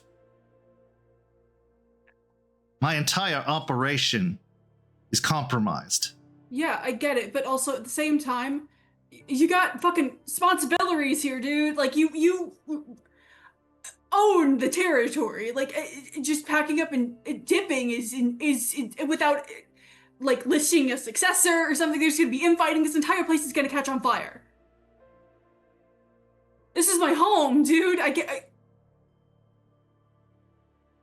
hear you. And honestly, I'd say you should come with me. If you're smart. But I also need eyes on whatever the fuck they're going to do. I'm not abandoning you. I want that to be very clear, but I cannot continue operating the way I have. I have to start over. And if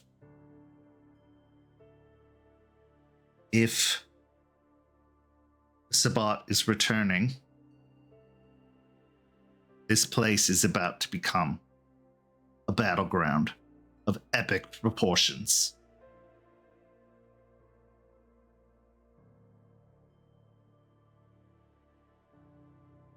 Jeremiah and Beau came to me earlier tonight with Beau's child, Bethany.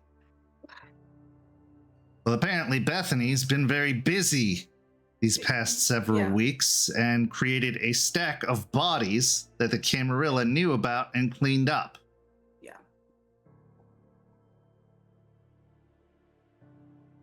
It seems like that would be bad enough and noteworthy enough to draw the attention of the Cam, but probably in time could have gotten over it. Except the problem is it didn't just draw the attention of the Cam, it drew the attention of an elder Zemitzi in Vesper.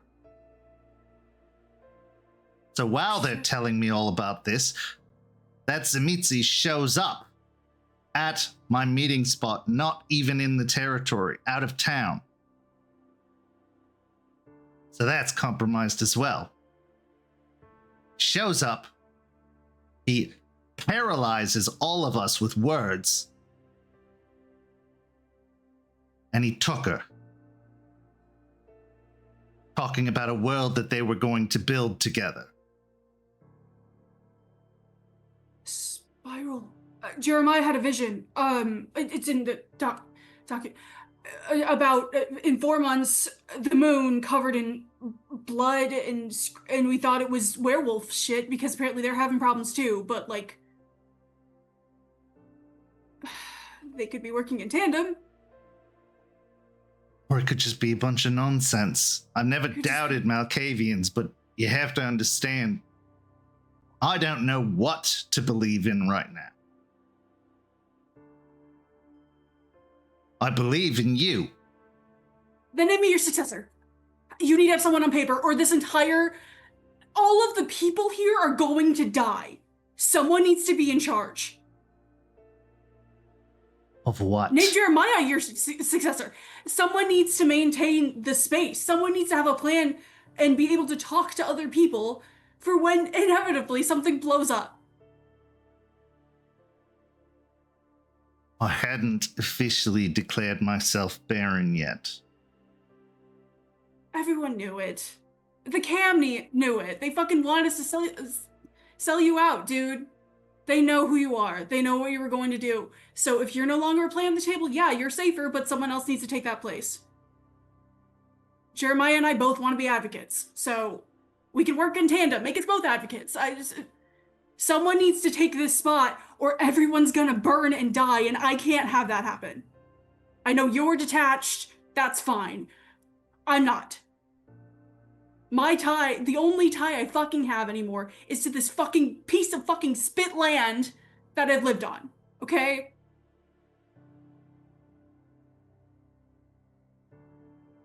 I've never led you astray. Or wrong. So believe me when I tell you, if I name you successor, I'm putting a target on your back that will be very short-lived. But you're not wrong in what you're saying. And I think for both of us, it would be best if you kept your head down, but your eyes open. I know you think I'm detached, but I put years, countless years into this project, and to have it all upended by a couple of fledglings who just want to stir up the hornet's nest everywhere they go, you have to understand that puts me in quite a state, emotionally. I understand, and I've been monitoring them in their actions, and yes, Beau is emotional and a mess, and Jeremiah is trying to keep it together and putting on a very good face, but is a Malkavian. Unfortunately. They're a great person and have a very good head on their shoulders, but there are still times when they're gonna have their things. I'm paranoid, sure, but I'd rather put my own life on the line. This is what I've been working towards. You've heard my plans. You know what I want. Someone has to step up. And if I'm the one who goes down first, at least Jeremiah can follow me up. I appreciate your ambition, but you have to understand everything has changed. I get that. I do. And I understand. But you're working. Normally, you have things planned out. Yes, the rat's nest has stirred up all of the plans, but we have to not work on knee-jerk reactions. That's how everyone else wins. We still have to keep a level head. That's the only thing I've learned from this fucking group, is that we have to keep a fucking level head or everything goes under.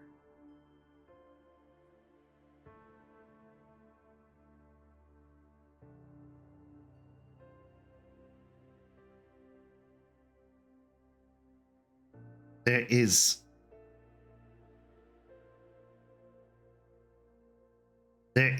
no head to be kept level. Beau could still be a leak. For all I know, he could be working for them. And this could all be part of the scheme, the plan. I can guarantee you that that is not the case. Beau is too hard on their sleeve. The fact that it happened at all is not under their control, right? I've profiled these motherfuckers inside and out. I know how they tick. Beau is a simple man with a good heart in the wrong places, unfortunately. There's no way any of this was intentional. He stumbled his way through all of it.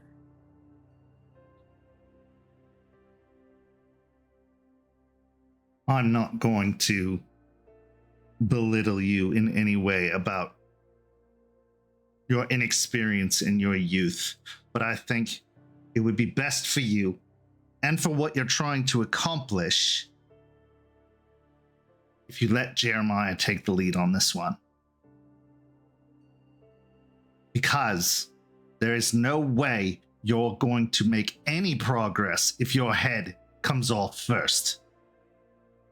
Any. You have time. What you're trying to accomplish isn't something that's going to happen overnight. I know. It's not going to happen in possibly 100 nights, 1,000 nights. As everyone is more than willing to tell me constantly, I'm very aware. But if someone doesn't do something, everything is going to go down. So you need to, I'm going to slide him my notepad. You need to write down right now, someone that I can post everywhere is now in charge.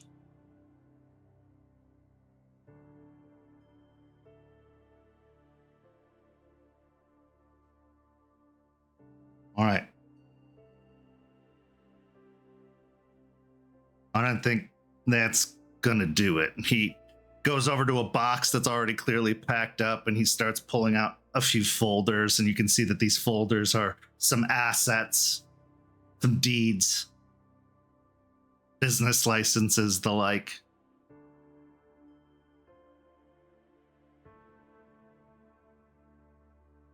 I'm doing this to protect you, but also because I need your eyes, I need your ears, because I'm not gone. I'm hiding out. Because I have been the face, the forefront, the name. So I'm going to be the one they look for first. Yeah. For as long as possible, I need to know I have somebody I can trust that isn't in the line of fire. The blood trade, might as well forget about all that at this point. I'm not even sure that's even worth trying to start now. They haven't seemed interested in it the entire time I've been there, so. No, and it was the only fucking job that I wanted to do. So. Your ambitions are what drive you every single night you awaken. The same goes for them, and their ambitions are all over the fucking place. The one person that I believe has anything even reasonable for ambitions at the moment is Jeremiah. August is fucked off who knows where. Let Jeremiah take the lead on this one. And if it goes poorly, I will tell you where to find me and we will start over somewhere else. But if you're so certain, so attached to this place, you have to understand this place is temporary. It was always going to be temporary. In the grand scheme of things, it was a start to something. But I'm not going to stand in your way of still trying to make something of it. But when you've reached the point that you recognize that that's no longer possible, I want you to come find me. And I promise you, we'll start again. Probably not here, probably far from here. But if you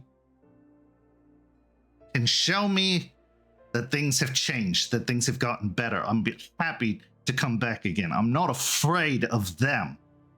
What I'm afraid of is the fucking elder who could freeze us in place and could have murdered us if he'd felt the need. The wolves kept saying we needed to go take care of them. Yeah, he knew that. I don't know how many times I tried to emphasize that that wasn't gonna fucking happen, but hey, maybe it took care of itself for us, so I'm gonna claim every bit of that for ourselves. It didn't take care of itself for us, it made it worse. Because when we knew where he was, we could keep an eye on him. Now we don't know where he's going to be at any given moment. The wolves don't know that, and I can use that to my advantage. That's all well and good. I'm not talking about the wolves. I'm talking about your coterie mates. Yeah, and you owe me one so big for that. I wouldn't be in this situation if you hadn't decided I needed to be here. Okay? If I remember, the deal that you had with whoever the fuck brought me into this fucking existence was that you would keep me safe and train me and prep me for life. And you have thrown me consequentially into so much danger. So I don't know if you still have contact with whoever the fuck that is, but maybe have a conversation or two about that. But that still stands. Right, please. Yes. I'm not putting you in a situation I can't get you out of. Putting your Really name feels on like- this piece of paper would be. Once I sign this over to whoever I sign it over to, my mark transfers to them. And it can't be you. Otherwise, I'm not holding my promise. Otherwise, I'm not doing what I said I'd do. If it's Trust my choice, me. I feel like it's different, but I know, Right. but I'm asking you to trust me. And I know, coming from me, that's quite an ask. dude, you're the only person I got left. And I'm not leaving you. You'll have a way to reach me. You'll be the only one who has a way to reach me. Because right now, you're the only one I think isn't compromised. You know, I've been fighting damn well to make sure that doesn't fucking happen. Good. Keep it that way. And when we think it's time, we will strike, and we will rebuild, and we will make the world that you want to see. But it's not now, it's not here, it's not tonight. You need to be patient on this. Or else it will be your head, and no one will care that you're gone, except for me. And honestly, I'll get over it. But I don't want that to be the case. I believe in you, just like I foolishly believed in them. But if they're going to spout off to every Tom, Dick, and Harry in this fucking city, I'm not going to get burned by it.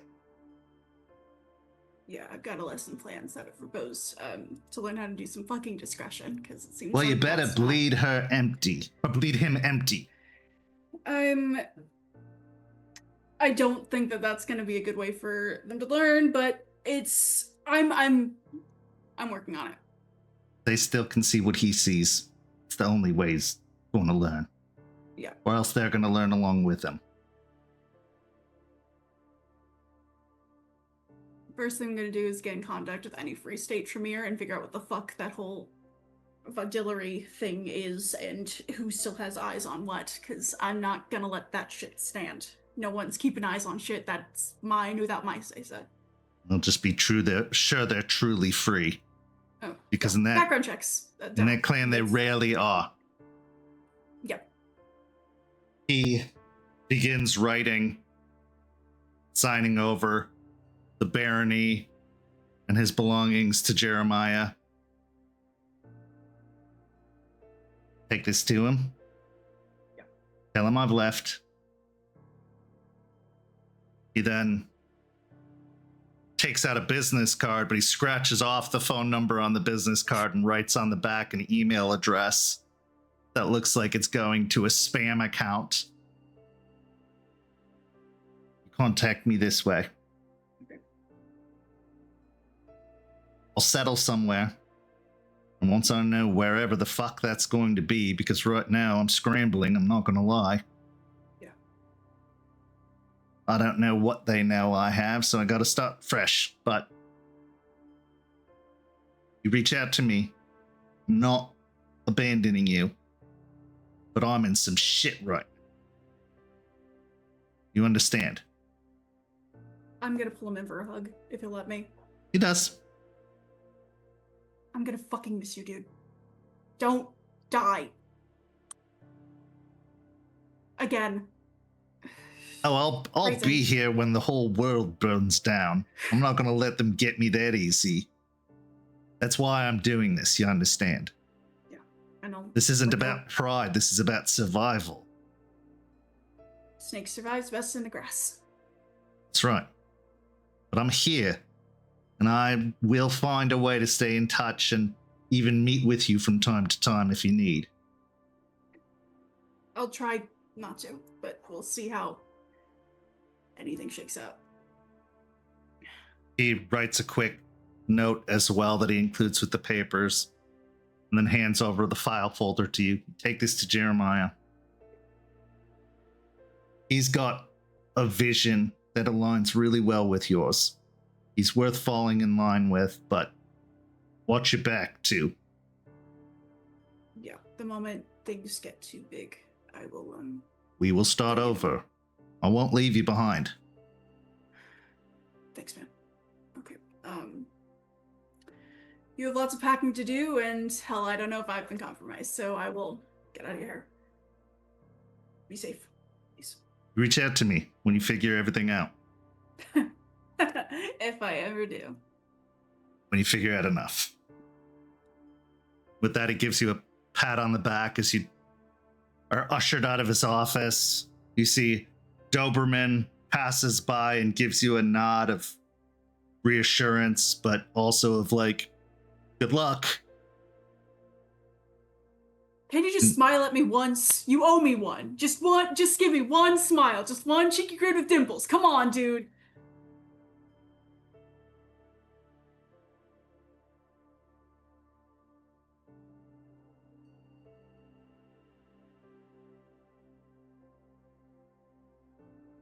You annoy the ever-living fuck out of me. And you see he actually does smile as he says that. You can call That that goes on the charity. I'll take it. I'll fucking take it. Have a good wherever the fuck you're going, dude. And I am running with a newfound fucking confidence out that door with paper in hand. So what is Finn thinking now after everything they've learned, everything they've seen, even with this newfound confidence? I get back into my van. I close the door. I start driving. I'm driving to Jeremiah's, essentially. I am getting ready to go drop things off, or I'll text first and see where we want to fucking meet up, because this is important. And I am terrified. That was the little guidance I had in it. Even then, he was still hush about things. He didn't want to say everything, because that's just how he was. And I think for the first time, Finn really feels that Ravnos loneliness. I had Doberman and I had Solomon for quite some time. It's been a bit since we've been here alone, and it kind of flashes back to breaking into blood banks on my own, not knowing what the fuck was going wrong with me, just fucking terrified and alone. And I am trying so hard to push that bitch back in the bottle.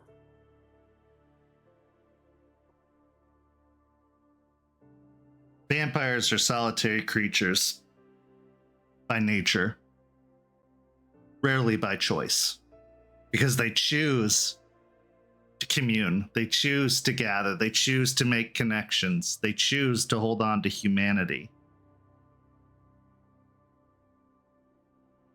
But they always end up alone. Whether it's in final death, whether it's in surrendering to the beast, whether it's in necessity. Because every connection you make as a kindred, whether it be with other kindred, whether it be with humans, that's a vulnerability. Sure, immortality sounds great on paper, but really it's just a really, really long time to be paranoid and to be alone. And as strong as a kindred can be, there's always something or someone stronger. And right now, one of the strongest entities in the entire area, perhaps the region, has his sights set on Tampa. We now go to break. We'll be back in just a few minutes with the second half of tonight's story.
Welcome back. As we return, it is a couple of nights after the events that happened at the poker room dog track. After a grenade, metaphorically, was tossed into the middle of the coterie, into the middle of the prospective barony, and everything exploded. Jeremiah, you retreated that night, running as far as you could to the new home you've set up outside of what was the territory. Upon Solomon's advice, you found a property that was a vacated utility home disguised as a home to fit into the neighborhood.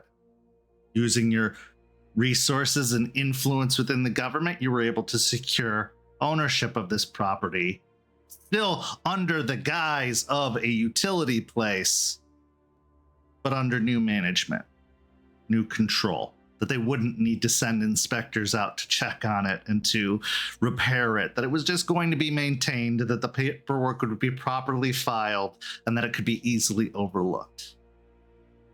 Now, in securing this place, you secured it originally for the Coterie, and maybe at some point it could become that way again, but at the moment, it is just your hideout away from your haven, which you try to infrequent as much as possible. Here, you went shopping and secured a bunch of supplies from a late-night Walmart and have now turned this otherwise barren interior into a whirlwind of paranoia and madness. Go ahead and describe to me exactly how you've done so. There are poster boards, there's red string, there's sticky notes, there's like a label maker. There's no computers, there's no phone. He left his phone in the mailbox. He didn't want to be tethered in that way. He turned it off, put it on Do Not Disturb, and just left it there. All of the texts and the calls, no doubt flooding into him, have gone unanswered. He's really kind of made the space as close to a representation of his mind, of the plan, of all the plates that are spinning, all of the plans in place. He's tried to externalize everything, clear his mind of it so that it can see it in a new way. He has also purchased like a digital recorder, one with a decent memory, and he's trying to vocalize everything that he's going through. As he puts up a new sticky note, he vocalizes. He says where it is. When he makes a new connection, he vocalizes it. He's really trying to get into a space where thoughts and voice and action and space are all interconnected. He's got on one side, he's got all of the werewolf stuff. The Aspen, Jester, Skeeter, Ratkin, Geru. On another side of the wall, Pentex, the Worm, Magadon, Endron, his parents, other little bits that he's been able to gather in his attempt to gather more data. Autumn healthcare management systems, Pensea pharmaceuticals. He's got the Camarilla, he's got the Anarchs, he's got everyone he knows, everyone he's had contact with on all sides, all interconnected. He's got the clans all mapped out. There's a little cluster around his own clan. He's made these like tangential links between Malkav, Clan Malkavian, the Moon, the Archangel Gabriel, all of these associations that he's been either learned in tangent through his many travels and discussions about the esotericness of everything that he doesn't really understand, but he has a good mind for memorization. He doesn't understand the context, but he's trying to put it all out there. And when he's done, when everything has been externalized, when everything has been recorded, he's going to sit in the center in a chair that spins around, and he's going to kind of just lean back, spinning slowly, taking it all in, and then I'd like to use premonition. Okay. So as you're soaking in the atmosphere, go ahead and, I believe, spend the willpower and make the roll. It is a rouse check. A rouse check. Perfect. Okay. Hunger and change. I am also going to surge the blood. Good times. That is a resolve and auspex roll. 6 dice with the rouse. And miraculously, at hunger 1. I will spend a willpower. 5 successes. As you're spinning in the circle, looking at this map, this testament to paranoia, to madness, to suspicion, to intrigue, to investigation, facts, figures, rumors, beliefs, it all just starts going faster and faster around you, as if the red string is starting to just get tangled and bound around you, wrapping you up more and more.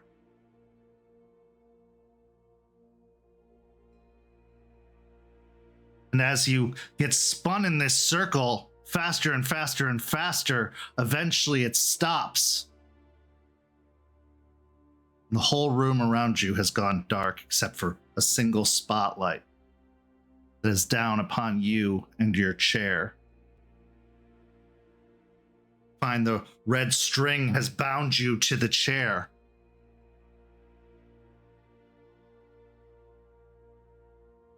And then you hear the clicking of shoes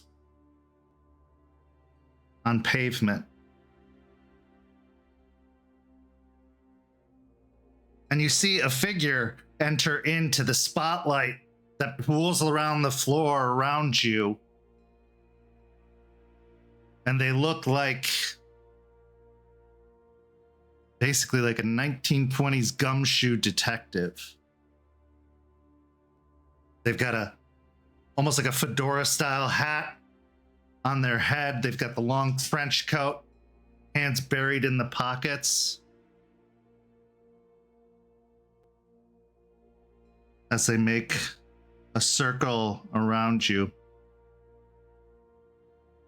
Boy, you've sure found yourself in a heap of trouble, haven't you? What a mess we've made. We have indeed. Are you Fabian? Is that the name? You should know your history. Talk me through it. Kind of pulls at the strands. We are all connected after all. Okay. So, the core thing here, I think, is that I was right. Everyone was dumb for dealing with Vesper. He was fucking Sabat the whole time. I knew it. Of course I knew it. Everyone wanted a sugar daddy, and they went to the worst possible fucking one. And he's just one of the rogues gallery. I think there's a bigger picture. You know, the wolves, they've been fighting their own struggles, and it's, you know, it's of course it's connected. Of course it's connected. There's this Pentex, there's the Magadon, Endron, that's just the mortal side of it. There's the worm, there's these black spiral wolves, there's everything. And I think I know it's going to happen. I can see it in my mind, if only because of Murphy's fucking law. Sabat, Pentex, black spirals, of course they're all going to converge, and they're all going to have their fun little fun house of, you know, backstabbing, but all rolling in the same fucking direction right over us. To consume, to burn, and to destroy. The Camarilla are going to do what the Camarilla does. They're going to try and play their little games. They're going to try and work with whatever they can. The Anarchs are going to scatter and hole up, and there's got to be a path through. There's got to be a way through, and I don't know. I don't know what that is, but there's got to be a way. Either there is, or it's the blaze of glory. It's the die trying to move the needle. Those are the options. So what's your role in all this?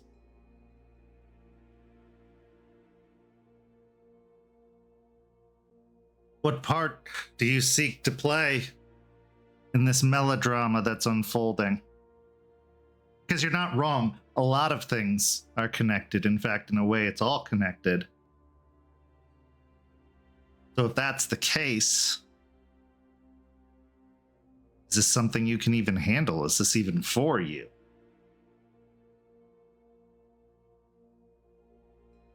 Solomon's run off.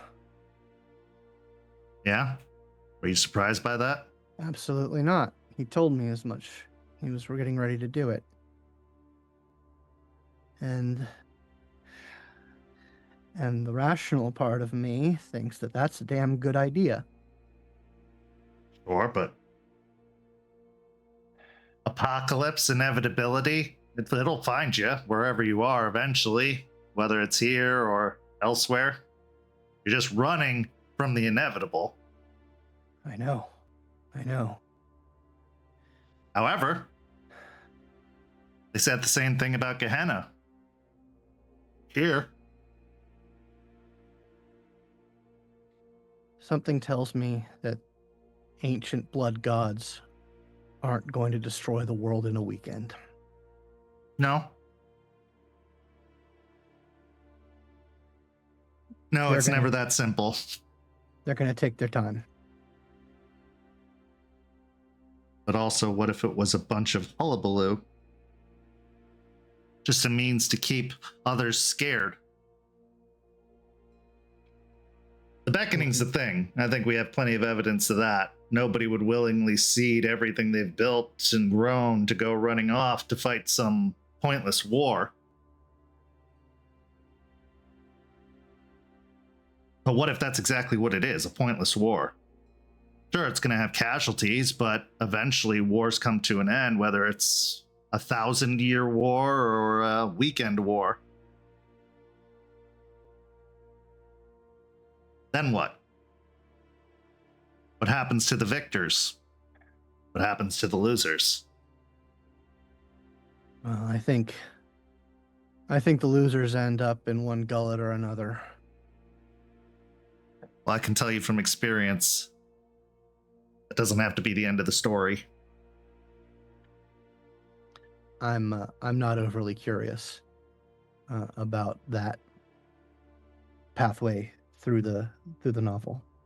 That choose your own adventure. I will not be turning to page 86 if I can do anything about it. That's fair. I don't think there are victors. I think there are survivors. Is that what you want to be? If I can manage it.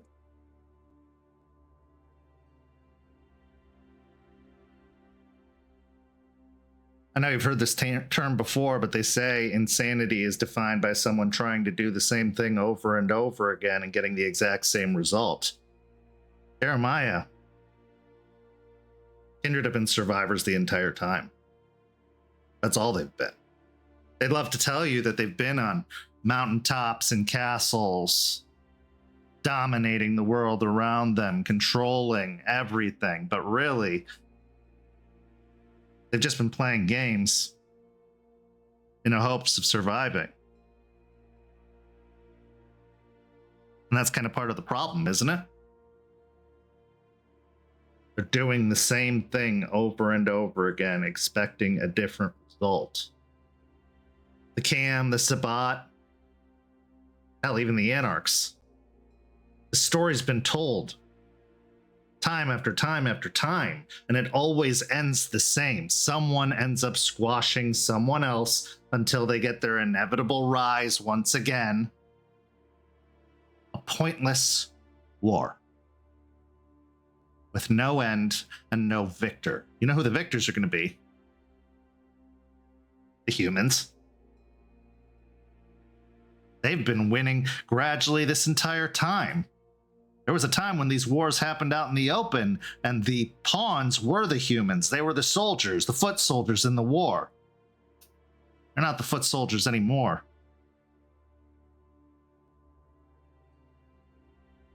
No, you're right. You're absolutely right. That's what I've been trying to tell people.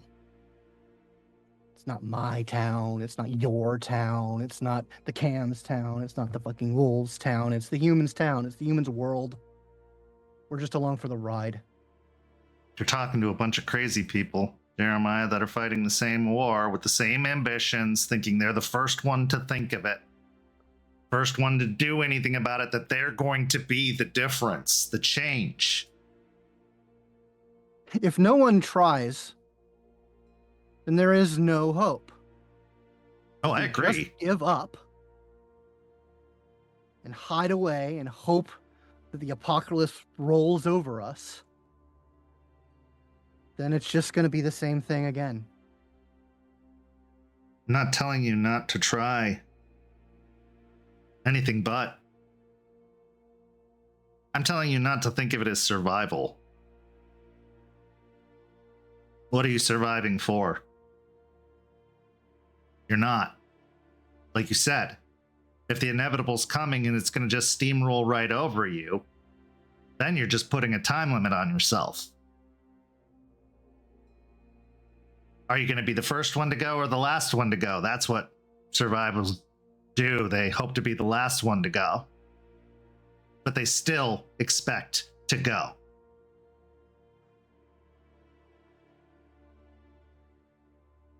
I didn't expect to go, but I did. Lo and behold, it was to an elder, no less. And it wasn't even intentional. Because our apocalypse was never Gehenna, was never the Sabbat or the Cam. It's ourselves. It's the beast. That's our apocalypse. That's our end. Even if this spiral nonsense sweeps its way across, even if the Sabbat comes back, although you and I both know it was never really gone. It was just taking a chill, taking an intermission.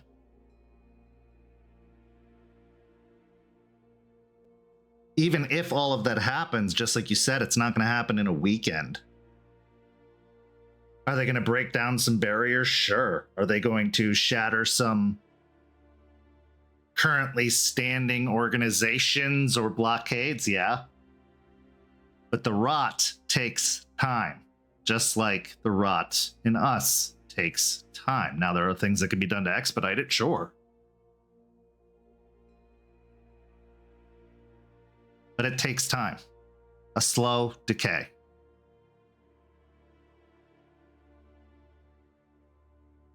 One thing that the wolves say, and they're not entirely wrong about, vampires have been part of the problem.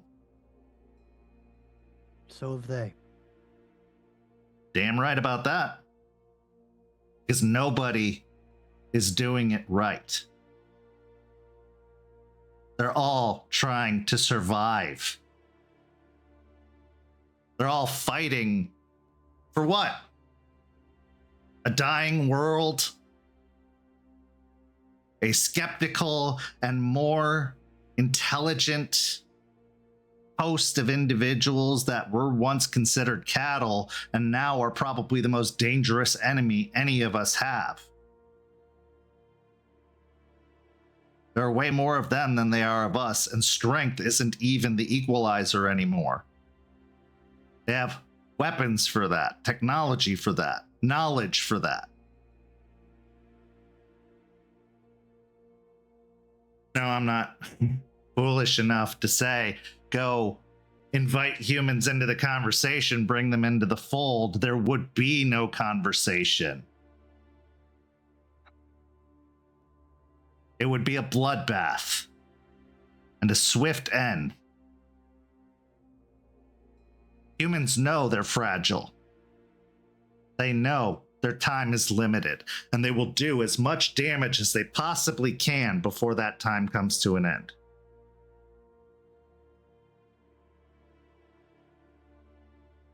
But This, it's not just damage. A friend on the road told me a long time ago, and I've kept it in here, that she thought that if we have a purpose that's beyond eating and despoiling and anything, it's to be the one who reads the story that humans write. The ones who walk through the gallery of ages and appreciate the story for what it is.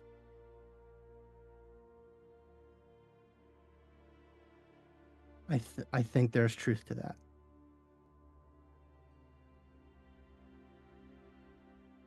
I think you're right. And I think someone else thought like that once upon a time too. And I'm not saying to stop thinking like that. If anything, I'm saying maybe it's time to do some homework, do some learning, some research, but of a very limited and obscure scope. So you're not the only one in town who's been trying to set up something new. And I'm not talking about the wolves, although, to be honest, you saw a lot of bravado. And rightfully so. They need to be aggressive to make sure that they aren't just discarded as blobbering beasts or underestimated. But one thing that I've found about this city, your city, and I don't mean that in the controlling way. I mean, it's the place that you live, the place you hang your hat. That's your home. Everyone is struggling to find something new, something different. There are a lot that are trying to hold on to the old because that's what they've been trained, they've been taught, they've been led to believe. Yeah, you got your fair share of those. But there are others who want something new, and they're not in the places you've been looking. Not in the obvious places. Not in the places you want to believe are of the same mindset, because I'm going to tell you they're not. They're kings with smaller kingdoms.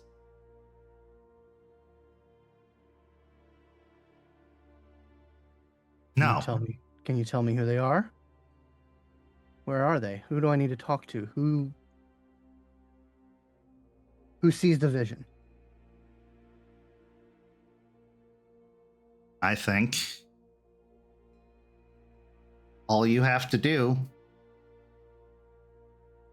is follow your bloodline. Because I think if you trace it back far enough, you'll find that that bloodline has branches. Branches that don't quite see the same way you see. But, and he reaches out and taps you in the center of your forehead. They still see. And it just so happens they're not as gone as everyone's been led to believe. Because nothing's ever truly gone. It's just waiting. Especially among the kindred.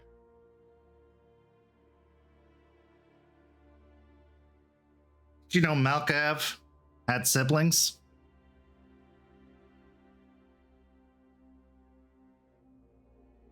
I may have heard something about that. You know me, I've tried to not poke that bear. Well, maybe you should.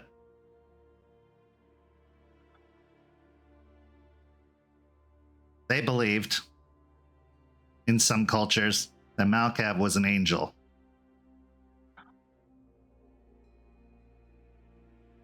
But I don't think it was Malkav. I think it was his brother. His brother who thought differently and taught his children to think differently. And then was murdered for it. devoured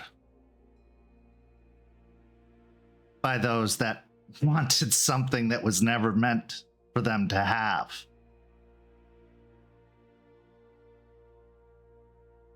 But what did we say? What's been the truth this entire time? Nothing's ever truly gone. It just waits.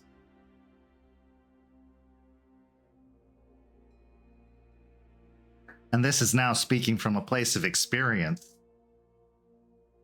Just because you're devoured doesn't mean you're gone. They'd like you to think so. They'd like to believe so. They'd like to put themselves in a place of superiority, believing they conquered a god, stole its power, absorbed its majesty. But all they did was give it a place to hide. And wait. And plan. However, thankfully, some of those that they made survived. Survived the genocide, the slaughter. And they, slowly and quietly, did what all things do: propagate. Spread their seed and their ideas in hopes to water the ground and see them grow.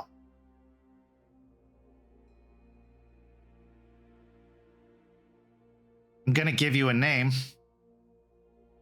and I want you to remember it once all this is done, because you're going to wake up feeling some sort of way, confused, lost. But if you can hold on to one thing out of all of this, hold on to this. The name is Sarah. Sarah.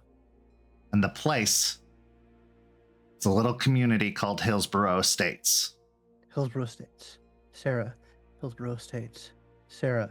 Hillsborough Estates. And he's just going to start repeating that, trying to get, if he hasn't been vocalizing this whole time, push through and try and get that on tape. You've spent a long time dancing around your third eye.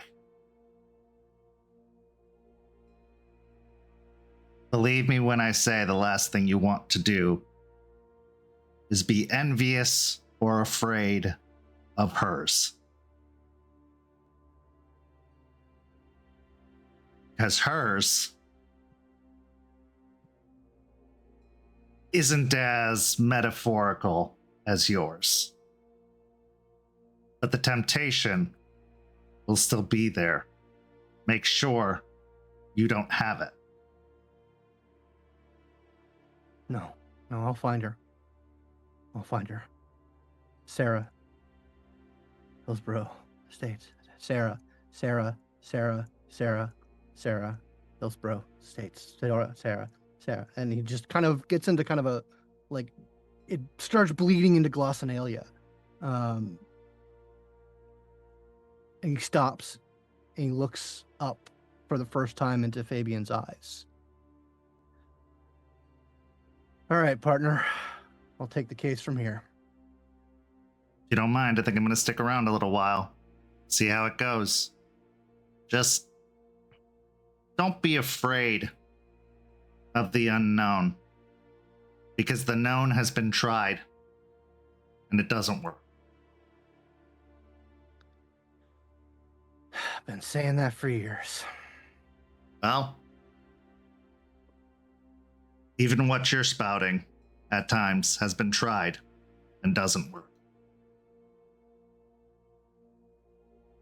And with that, he reaches out and points at taps on your forehead again. But as he does, you feel like you're blasted back, and you feel your wheelie chair actually give out beneath you as you drop to the ground in the same dimly lit room, surrounded by the same cork boards, the same pins, the same strings that had been previously binding you, but are now just returned to the mess and tangle that they are.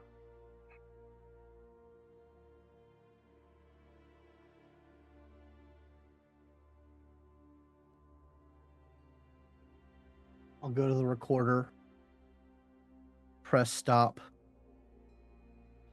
rewind it about a minute, press play. There's a lot of squeaking of the chair, spinning. There's some murmuring that is almost unintelligible at first, but then there's Sarah, Hillsborough Estates, Sarah, Hillsborough Estates, Sarah, Hillsborough Estates. Click. He's gonna stand up, look around the room, consider taking it all down, but no, this is still useful. And then he goes out, goes to the mailbox, picks up his phone, turns it on. Ping, ping, ping, ping, doo-doo, doo-doo, doo-doo, ping, ping, ping, ping. Oh, Jesus Christ. Children. I work with children. You see a lot of messages from Finn being like, dude, where are you? Dude, we gotta talk.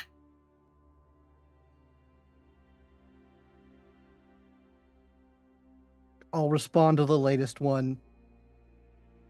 I'm back. Where?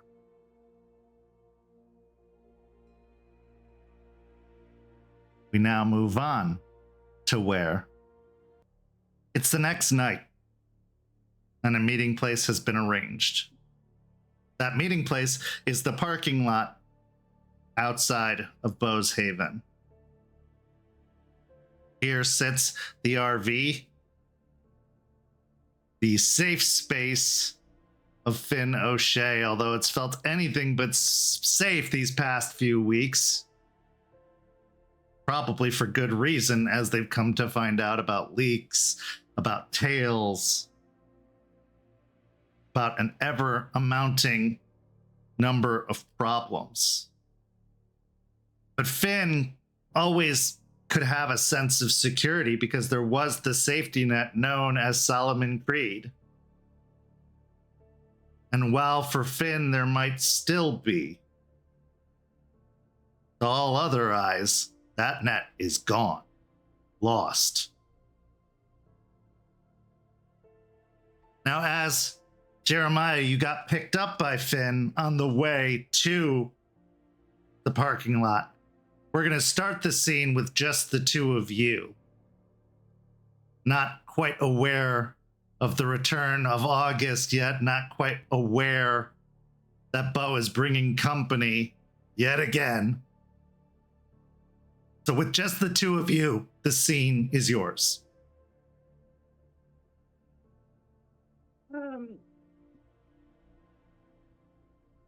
Sorry about going no contact. No, it's fine.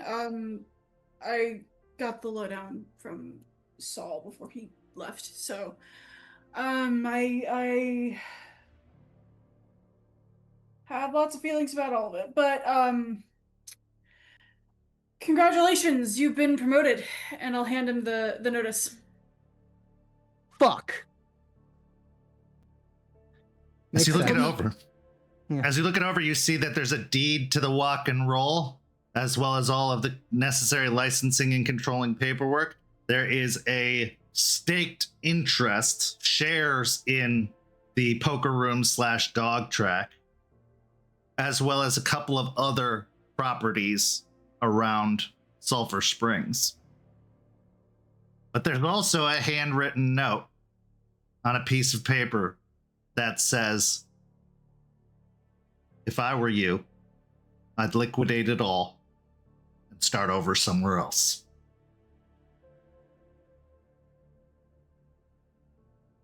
You can see that all has been underlined several times.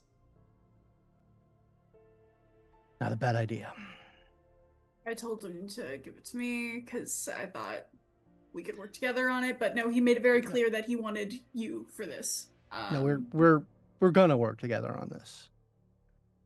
I just thought it would be easier. No, you're right. I understand it. It's fine. I get where he's coming from too. Yeah, it's just Fit- he's gone to ground and he's done, essentially. He said he'd keep an eye on things as best he can, and that's it. So, yeah, congratulations, Baron of Tampa. Yeah, right. We're not going with that. If it's my show, then we're not using that word. Finn. Yeah. We haven't known each other for very long, No. but I think you have a good head on your shoulders. I think what you lack in experience, you have a good mind, good heart, and well, nowhere near the list of fuck ups that everyone else has put on my lap. So I'd like for us to be able to rely on one another. Yeah. I'm in agreement on that. I just don't want it to constantly. Even he was like, "You're just too young," and I it's get like, it. Look. I want to have it be outside of ageism or whatever the fuck everyone keeps being at. A different perspective can sometimes be helpful, and I want to provide it. I just want to make sure it's not just gonna be No, fucking belittled and shit. that's not how I work. If I've given that impression, I apologize. No, it's more just the wolves and then Saul. It's he was the one person I thought maybe. Yeah, don't expect reasonability from shape-changing assholes. We still have to fucking try and work with them, I think, but that's another fucking day. I mean, we can say we covered. Vesper's gone, so we've done our job. Trust me, I think that's a win. Trust me, I've been working on that in my head about how to present that. I think that when we see Vesper again, he's going to be rolling up with a bunch of psychos and crazy evil werewolves. And yes, that's exactly what I said to Saul. And he's like, I don't know if we could trust visions or whatever. No, I'm sorry. He's 100% working with whatever werewolves. There's no way he's just sitting there and then is like, we're going to make a world that's so scary for us. No, dude, he's not doing that by himself. He's only one meets you. Like I said, good head. I will always listen to your perspective. I will always talk things through with you. We've got to just see if Beau's a lost fucking cause. I don't think he is. I'm gonna just be upfront. I've profiled both of you long enough. You should have seen the 5-page document I handed him while he was burning everything else in the fucking building. No, it's there's no way Beau did any of this knowingly. He's just unfortunately the result of all of it. And I think that's kind of just how his own life is gone. He's just kind of been handed a bunch of shit and didn't know he was being handed shit. And he's like, sure, yes, I'll take care of it. So, I mean, who's just, I'm doing the same thing with a different flavor, essentially. But, you know, it's, you know, it's a whole thing. So, yeah, I don't think Beau's to blame for it. I think Beau is worthy of trust. I don't think they have a way to deal with it right now, and we need to figure out get a fucking, I don't know, do we know any free straight Tremere or fucking anyone who could do blood magic or whatever the fuck to get that shit off of him? No, I don't know. Tremere, I don't know if we can trust fucking Tremere. I mean, like, I know a little bit of occult stuff, but I'm not that equipped. Yeah, I think you're gonna have to take point on that. I'll try and see if I know people. I mean, the Tremere aren't the only ones who know about occult shit. I mean, but like, there's no one about occult stuff, and there's able to do fucking magic. Yeah. Unless you're hiding something from me that I don't know. I mean, shower of sparks with the chemistry, like, I can do this, but fantastic. That's all I got magic-wise, so I still don't know how the fuck I'm doing that, but, you know, I can do it. The blood has its properties and its tricks. Yeah. Right. Jeremiah, you hear that same kind of gumshoe Fabian voice in your mind go, you're planning on going and seeing Sarah, I'd stay as far away from the Tremere as fucking possible. He'll just nod. Yeah, I think we need to. There are other sources. They like to keep that. Think that they keep that shit on lock, but it No gets one out. keeps anything on lock. Yeah, Nosferatu and Rat Kid exist. No one's got anything on lock. I've got connections in the wider movement. Okay. We'll find something if we need it. Okay. We got a meeting to go to. Yeah, we gotta. Beau's been texting me, so we need to. Yeah, they can fucking sweat. It seemed urgent, so yeah. Okay. I'm gonna hop out in the front seat and start moving us that direction. Sounds good. Okay. So as you find a good spot in the far corner of the lot, as obscured as possible, about 15 or so minutes later, Beau and August, you approach this RV. Beau, of course, you recognize it. August, you definitely do not. I'm going to assume the past couple of days for you have been of trepidation and keeping at arm's length, but Beau has been considerate and taking care of you, so I will say your hunger is down to 1 for this meeting at this point. One way or another, you're getting the food, at least to calm your nerves, if best as possible.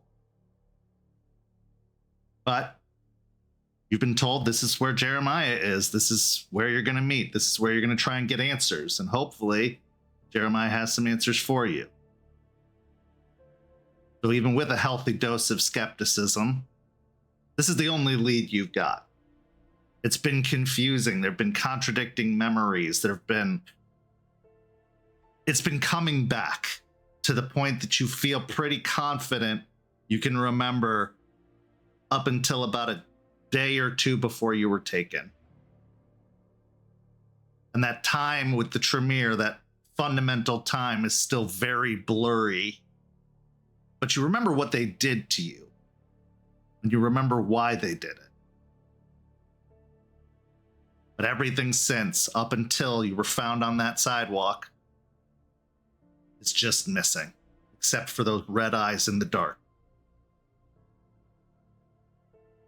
So I'd like to ask, August and Beau, what are your feelings going into this situation? August, we'll start with you, then Beau. Over like the past few nights, he's just been clawing at that wall in his head incessantly. It is not going anywhere good. He's just spiraling further and further down. You think when you finally wake up from something, you try and grasp reality, but he has left it to the wayside. He truly believes this is like another reawakening from his mortal to his kindred life. It could have been something as so simple as some sort of blood sorcery, but he in his mind is viewing it as way more than that. He's trying to find himself, but find himself as someone trying to recollect when an old friend used to act like. He's viewing his memories from a third person perspective. He doesn't actually see them as his own anymore, at least for the time being. So he stumbles around, he seems spaced, and that is pretty much how he's been. He refuses any food. Him and his beast have a very interesting relationship now. That is to say that they don't really have one at all. They're still nipping at each other's boundaries, figuring out who's in control here, who was in control in his previous life. Was it August? Was his beast?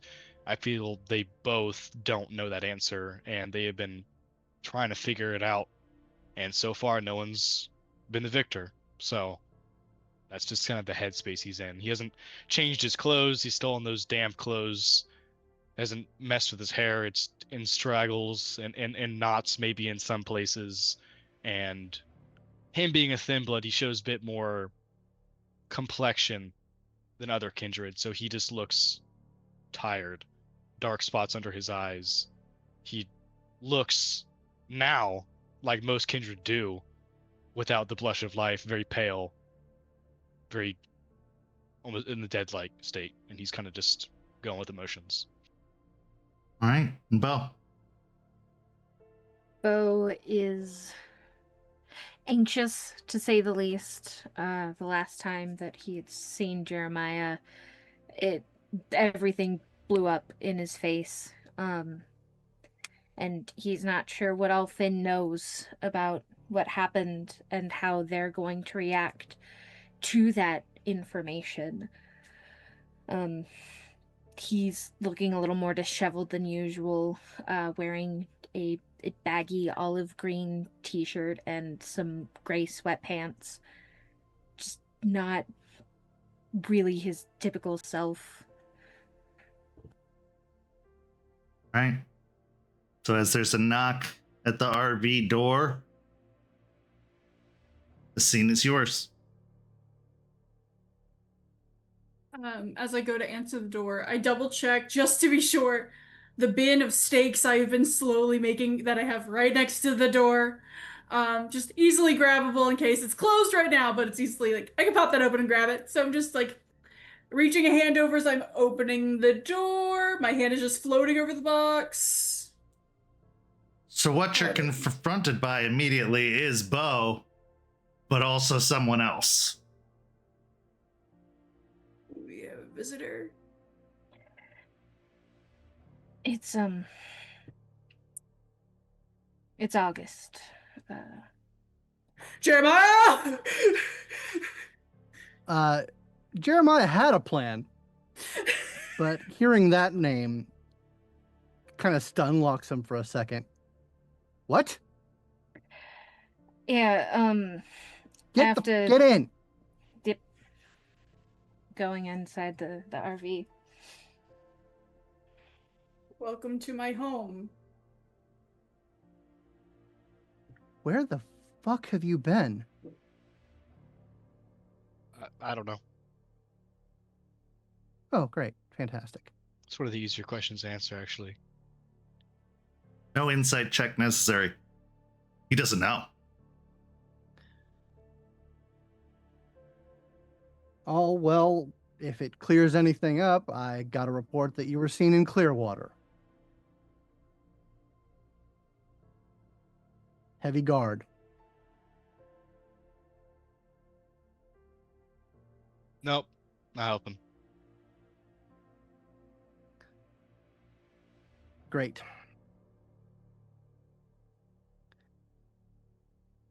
So you're, what, cleared out? No memories? Dominate a fuck?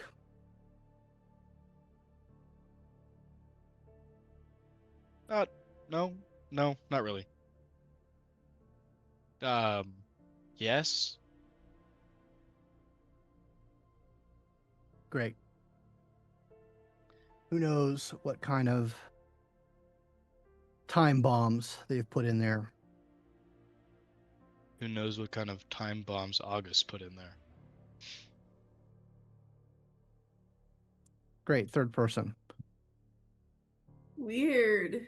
Oh, Cool. Well, hello. Person formerly known as August. I'm Finn. Nice Sorry, to meet yeah, you. Welcome Finn. to my home. There's some sort of like, there's rules, isn't there? You said this is your home. Yeah. What's that word again, Beau? The Masquerade? My haven? This is my haven. Nope, Haven. that's new. That's Haven, new. that one. What's that other? Don't have time for that shit. oh no! If you don't remember that, Huh? That's important. That's been a problem for everyone Yeah. lately. You do need to know that one. Yeah, let's get a refresher going. How about that? Yeah. So the Masquerade is like the one rule that all kindred follow for the most part, or at least try to follow. Oh, I knew I had a name. Yeah, no. Yeah, we're clear on that one. Okay. Yeah, don't be can obvious. can you run it back for me just so I'm clear? Just Masquerade. Yeah. What is it? know what that is. What does it Oh, mean? just don't be killing people willy-nilly, things like Yes. Thank you. Yeah. Great. Welcome. And what do we not reveal or let be known? that. Pretty much everything. Cool, great. Yeah, Okay. there's blood bags in the fridge. Help yourself. And really? I'm gonna He just just walks slide over to the into fridge booth. and just starts making a mess. That's fine. Help yourself. Okay. Sorry for dumping this on you. I tried calling to tell you, Jeremiah, but you've been ignoring my calls. But we'll Well, sit up on their normal spot on the counter. You're not special. I've been ignoring everyone's calls. Yeah, that me included. You, Beau, stand still. Oh, And Jeremiah is going to try to use Sense the Unseen to see if he can detect any kind of lingering active presence in Beau. Okay. Yeah, give me the roll.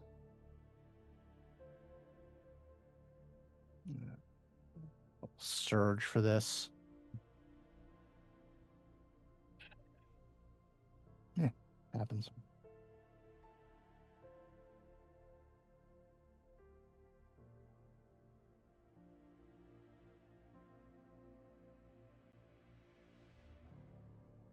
Five successes. Okay. As you are looking over Beau carefully, looking for any sense of a presence, maybe a visitor riding along. Nothing. Well, either you're currently clear, or he's just that good, and I can't see him in you.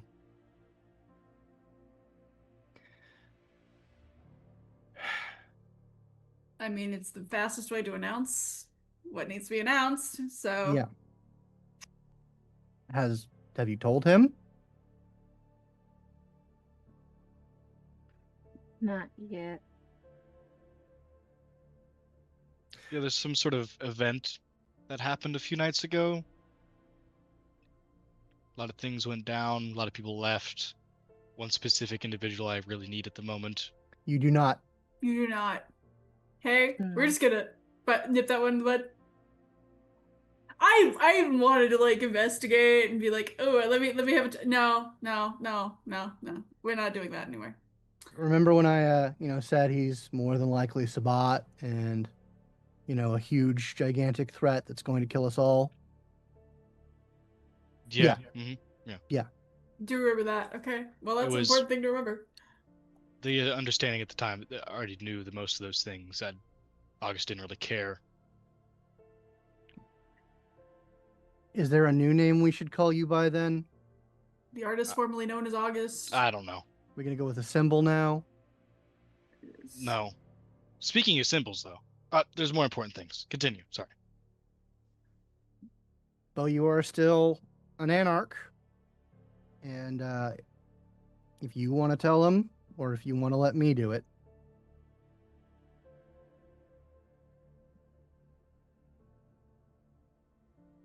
That first meeting with Vesper, he offered me a way out of my chains. I still don't fully know what all that had happened, what the fuck it is. I know a name for it now, and it's Valdery, but that was months ago, so I don't know how I don't know how all this works. Hey. But apparently that's how I was the leak. That the information was getting back to Vesper. I don't know how. I don't know if it still is. Kent, do I, by dint of having aspects of an in-clan, know kind of like what powers are available? Roll me an intelligence and occult. I'll give you a benefit of it being the difficulty being lower because of your knowledge of aspects, but if you don't have the power, it's not like one of those things that you're just going to innately know. You're going to have to think, have you ever heard about it or been told about it? And that's the occult. 3 successes. There are abilities that do allow individuals to look through the eyes of others. The gang will have an ability like that allows them to do it with animals. The Malkavians will go so far, and the Ventrue will go so far as to ride in someone's body and take it over entirely, but that usually leaves their body behind. But there is a subtler version, and in those versions, it usually requires some of their blood to still be in your system. That is the connecting quality. There are powers. The ones that I think are most likely, unless there's some sorceress means, allows you to see through people's eyes if they have some of your blood in them. Probably Talia was doing that, and now we know Vesper too. Well, it's if you have some of theirs. Oh yeah, that's right. Right. Some of theirs. So what I'm hearing is that you need to throw up like right now, like everything. That's what I'm hearing. Does that trigger I anything in haven't- August? The whole throwing up everything? Why so? The back of the van when he was Oh, exploded? nope. Nope. Okay. Then completely wiped. I have a bathroom right in there. Not How about right it? now. We need to have a Wouldn't controlled. it be safer if we knew that their bags? I'll say this, you do get a nauseous feeling, August. It's more of a physical reaction than a memory. But you're not going to throw up. Like, it's not that bad. It's just kind of like a gut, like, crunch. With a blood bag in hand, he'll kind of just hit the wall and just slide down to the floor and kind of just sit on the floor and keep sticking on the blood bag. Welcome to the club, pal. Beau, can you stomach these, or are they fresh? I can stomach a bag. If it's throwing up the blood, it's been months since that happened. Maybe like 2-3 months. Maybe it's been lingering in the bottom of your gut or something. When's the last time you were Empty. empty? Bottomed out. After I killed Talia. No, that's when you were full. Oh, when were you full. empty? Ooh.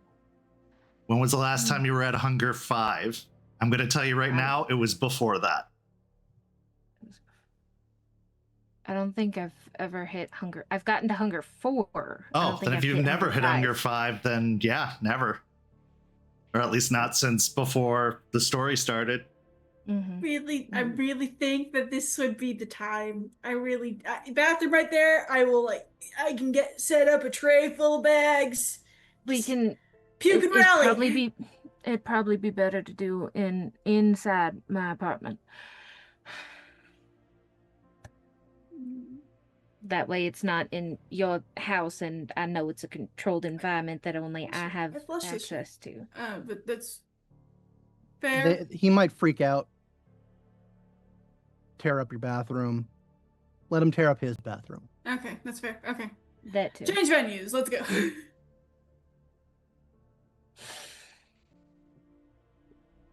We'll lead everybody into the apartment who wants to go. August, you should probably do this too. Yeah. Do exactly what? Purge. I'm just gonna take out the entire bit of my stash and just put a blanket over it so I can take that upstairs with us. Okay. Is that the course of action then, is to take care of this right now first? Mm-hmm. Okay. Well, Follow me. I would like a stamina and resolve roll then from Beau, and August, if you decide to do it as well, a stamina and resolve roll from you, because you have to force this to happen. Your body does not want to let go of its blood. August, with the context of that battle going on still, does not want to give a leg up to his beast, so he's going to be very resistant with this. Okay. At first, he's just going to ignore what you're saying, like you didn't say it, and kind of just be spaced out at the moment when you first say that, and then he'll follow you guys where you go, though. Well, you can't do it. You're trying, but your body just refuses to reject. May I force them? How? Is there any way I can angle chemistry to be the most disgusting thing they can think of and just force it to be so utterly horrific that they force themselves to throw up?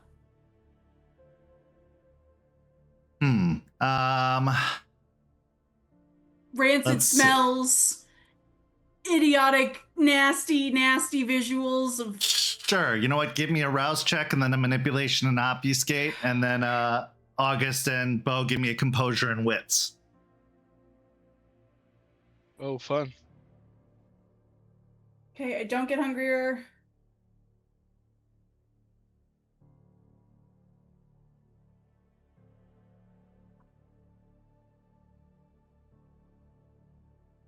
Four. Oof.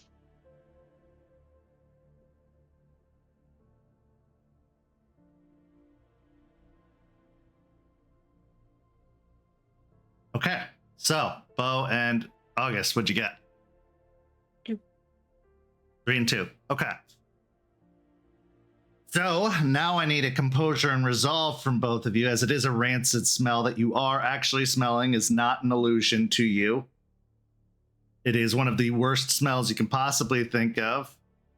Rotten eggs, sewage treatment plants. Actual vomit. I think for Beau, it's decaying animal manure. Yeah. Sure. Oh, So yep, composure and resolve checks. Just one. All right. Beau, you definitely start throwing up, but August, you do not. You matched their chemistry, so you are still holding on, even though you can smell it, even though it's disgusting. You can feel that bile rising in your throat. You're like, nope, I'm good. Can lock this down. Beau, give me 4 rouse checks. While he's doing that, I'm gonna see August maintaining it. I'm gonna snap my fingers to get his attention, and then use mesmerize. Purge yourself of your blood. Okay. Well, for that, let's. So rouse check on me. Yes. Team bonding.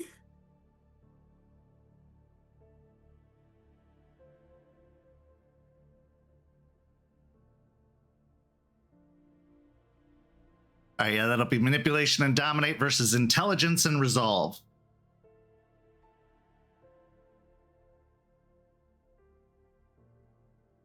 Hunger I'm with the increased surge. 3 times. Hunger increased 3 times, but you were able to resist 1, so you still have 2 or 1 hunger in your body. Wait. Yeah, you still have. You're 4. 2. Oh, you were at 2? Hunger 2, and yep. Okay. So now at hunger 5. So it's all out. I immediately shoved the entire box of blood bags their direction. I will say this, unless you have heard, you are going to have to restock at some point. I do have bucks. one hurt, Okay. Yeah. All right. So you'll have enough to keep 1 per session. Cool. Okay.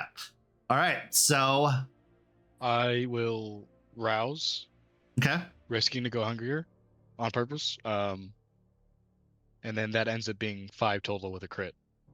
Okay. then And what'd you nothing- get? Nothing. Just on 3. the hunger. Just 3? Okay. You hear the command, but it takes no sway over you. Do I recognize what he's trying to do with like the powers of the blood, or he's just kind of saying it to me? I'd say you feel a pressure on your mind. It's just your strength of will is shoving it back out effectively or taking no effect. So You would he's start been, to like, feel the power take over, but then you're like, nope. He's been like very like mellow this whole time, but when that happens, you see he gets angry and he will just like shove you. It's a nerd shove, Yeah. but you're also a nerd, so you probably get pushed back a little bit. But Yeah, he'll get pushed back a little bit. He'll let it happen. I don't like doing that, but this is serious. All right. So This has- now. Oh, Fucked us. us, Yes. in ways that we don't even understand. And if you were where I think you were, they have the same tricks. They have more tricks. If you think simply purging my blood will be enough, I don't then think it will be enough, but I think It's it a will be a fucking start. place to start, yeah. he'll roll up his sleeve and say, "There's bigger problems than that." And Ooh. there is a brand with a symbol. I immediately get too close and I start reading. And I occult, please. Intelligence and occult, yes. Normally, I'd be able to tell what this is, but they've taken a few things away from me that I intend to get back. I'm sitting here not understanding a single word you've been saying this whole time. It's more than just memory loss. All right. So, Beau, first, since you have been purged to Hunger 5 and you are being presented with the idea of blood, I need a willpower check, unspent willpower, to avoid a hunger frenzy, because you are getting the taste of blood on already being starving. And remember, you get a third of your humanity and bonus. And a dice third for of that. your humanity, yes.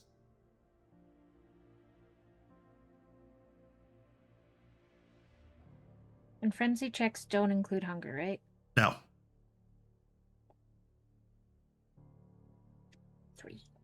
Okay, you are somehow okay with just taking the blood bag and not wanting more, but it is bad. It is rough. You are not pleased with the circumstance, so you can go ahead and take the 1 hunger back because you only have the 1 herd, so 1 hunger. Mm-hmm.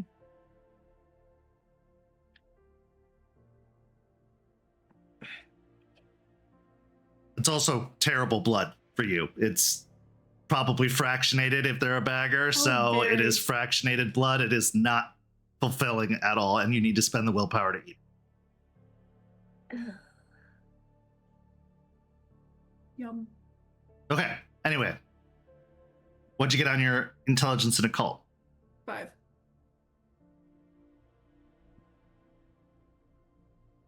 This is a ward. For certain. Against Guru.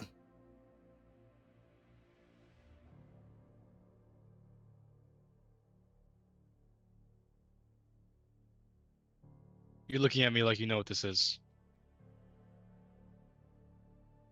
He went with Valentina to go meet the wolves. He did. Looks I like did. someone didn't want reprisals. This is a ward against Ruru. This is some specific wording. What It the is old version of me was able to do. I don't know if this was yours, but from the mark of it, it looks nasty. I don't know why you would do that to yourself, but I mean, a ward is a ward is a ward, but you know, that's didn't look kind. August, give me an intelligence and resolve.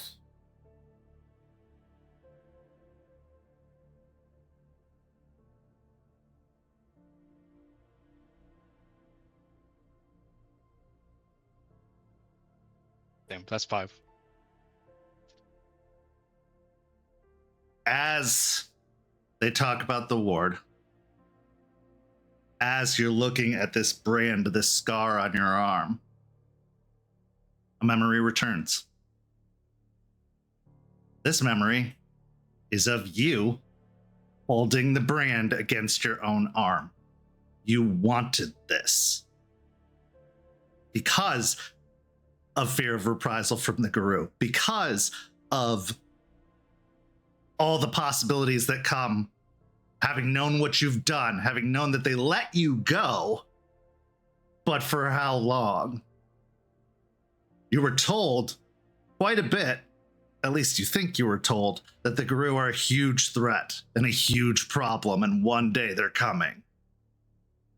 So you took precautions. How you knew how to do this, no idea. You don't remember the steps you took. You don't remember the preparation you made, but this was you. It was self-inflicted, and it was for a reason. You remember that much. It's how easy they slip and how easy they return. No, I did this. I don't know how. The point still stands. They had you. They have done untold things to you. This won't fix probably even most of it, but it is a step towards freeing yourself of their influence.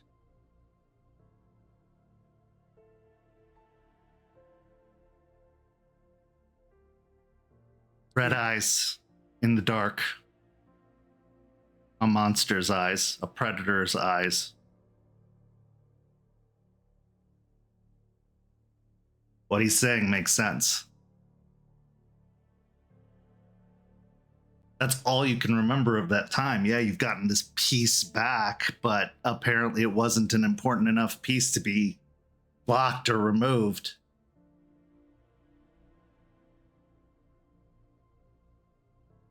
There is sense to what he says. The question is, there could be a benefit to knowing somebody's watching you. But is that benefit worth the potential drawbacks that come with it? You do remember a conversation about Beau being the leak. You do remember the consequences that came from that. That was one of the last conversations you had before everything went to hell.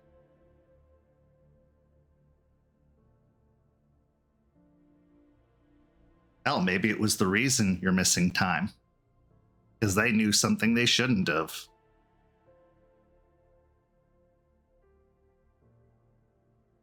I'm working with half of the puzzle. The one thing I don't remember, but I understand that my vitae is a bit more use than to be spread on the floor, so let's find a way to collect it for further use. The one thing that hasn't left me is alchemy. Beau, you got Tupperware? I got a mop bucket in the closet. A mop Keeping bucket? up a- Jesus. Keeping up A appearances. bottle? Something with a lid? I don't Start know how emptying much some it's blood gonna- bags. How about that? We've already finished one, Beau. Thank you. And I'll Yeah. take one. Okay. So, Augustus, I need you to make 4 rouse checks.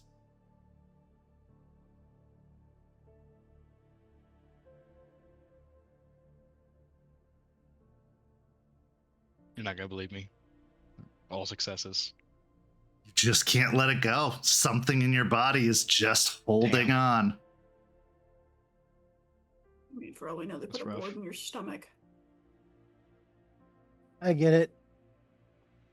But it needs to happen eventually. Jeremiah, Well, you hear that same gumshoe voice. More than one way to bleed a pig. could I try to make August throw up by punching him in the stomach? Probably not. The body's resilient. It's not gonna. It's not like humans. Mm. You got a knife, Beau? Yeah. I got steaks in the car. Do you want to grab one? No. Let's try and do as little damage as possible. Are you willing to be opened? He'll hold his hand out. I'll do it myself. Okay. Since the intention is clear, I'm not going to make any more rolls for this. You can go ahead and bleed yourself to Hunger 5 by choice. Willing the blood up through your arm or hand, collecting it as best as possible. Go ahead and give me a dexterity and science.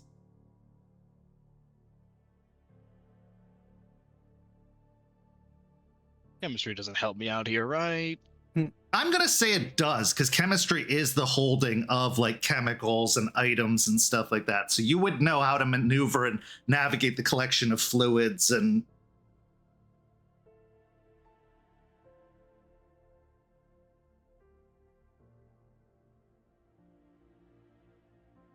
Yeah, that's only one.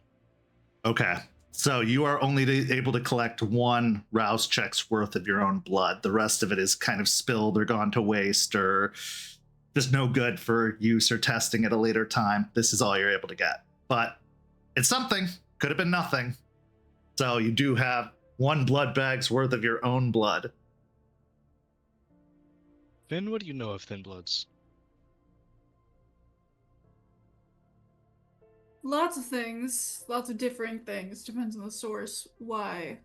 Lots of things. I don't think I've ever heard a kindred say that before. I kind of hang out where they tend to be, so.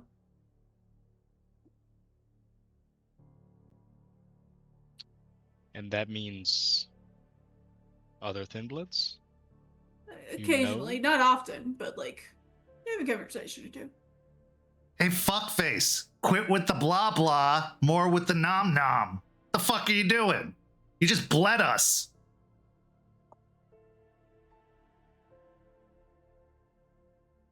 Unless you want me to do it.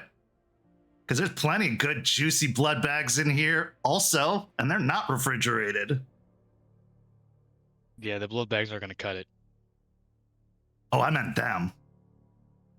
I was saying that to them. Yeah, unless we have anything else pertinent enough that's more important than me not biting your face off, I should probably leave.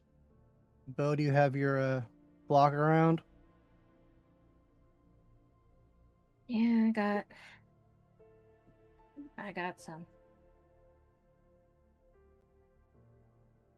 All right. I need an unspent willpower plus a third of your humanity, August, if you are willing to eat from their herd. I think he's gonna try his own luck. I do Okay. On the have streets. the 1 dot of people heard from keeping Bethany fed. Yeah, this would be to keep them alive, because Okay. you might frenzy and Oh. kill them. Oh, sure, yeah, I'll do that. Okay, I thought you were talking about like her actual like. You don't animal have your herd. animal herd, or you use it? I used the animal herd earlier that night. So that's willpower plus. Unspent willpower, because you've been Okay, spending that's willpower true. tonight. Unspent True. willpower plus a third of your human. So we spent 2.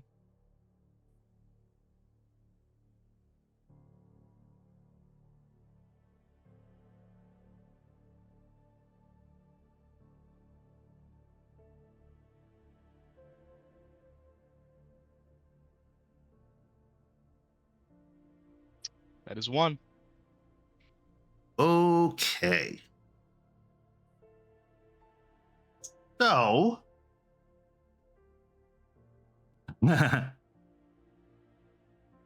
Beau, say goodbye to that herd point forever. And now you have a dead body and a full belly. You're at hunger 0.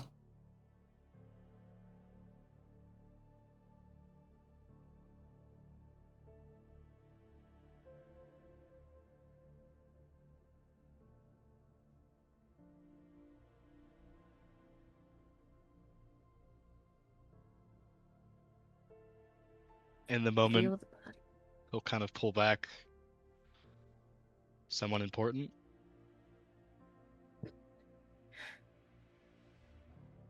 Not to me.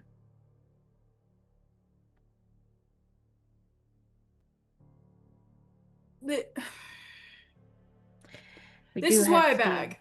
This is why I bag, is shit like this. No one gets hurt when you bag. I know a spot we can get rid of it. Same Set the spot bitch we on dealt with. fire. Yeah, no, the first time Beth made bodies, we were by an incinerator. I know how to get there. I'll deal with it. Okay. Who's Beth again? I feel like that hasn't Don't been worry about it. explicitly Don't worry about explained. it. That Don't worry about it. Later. it's an entire mess. Long story short, my twin that I turned and is now with Vesper. Okay. Yes, deal with it when you can. Yeah. So everyone knows. Yeah, Solomon's gone. He'll hold up the folder. Essentially passed everything on to me. But we're going to put that aside. This isn't about the movement. This isn't about the barony or whatever the fuck I'm going to call it. This is about us.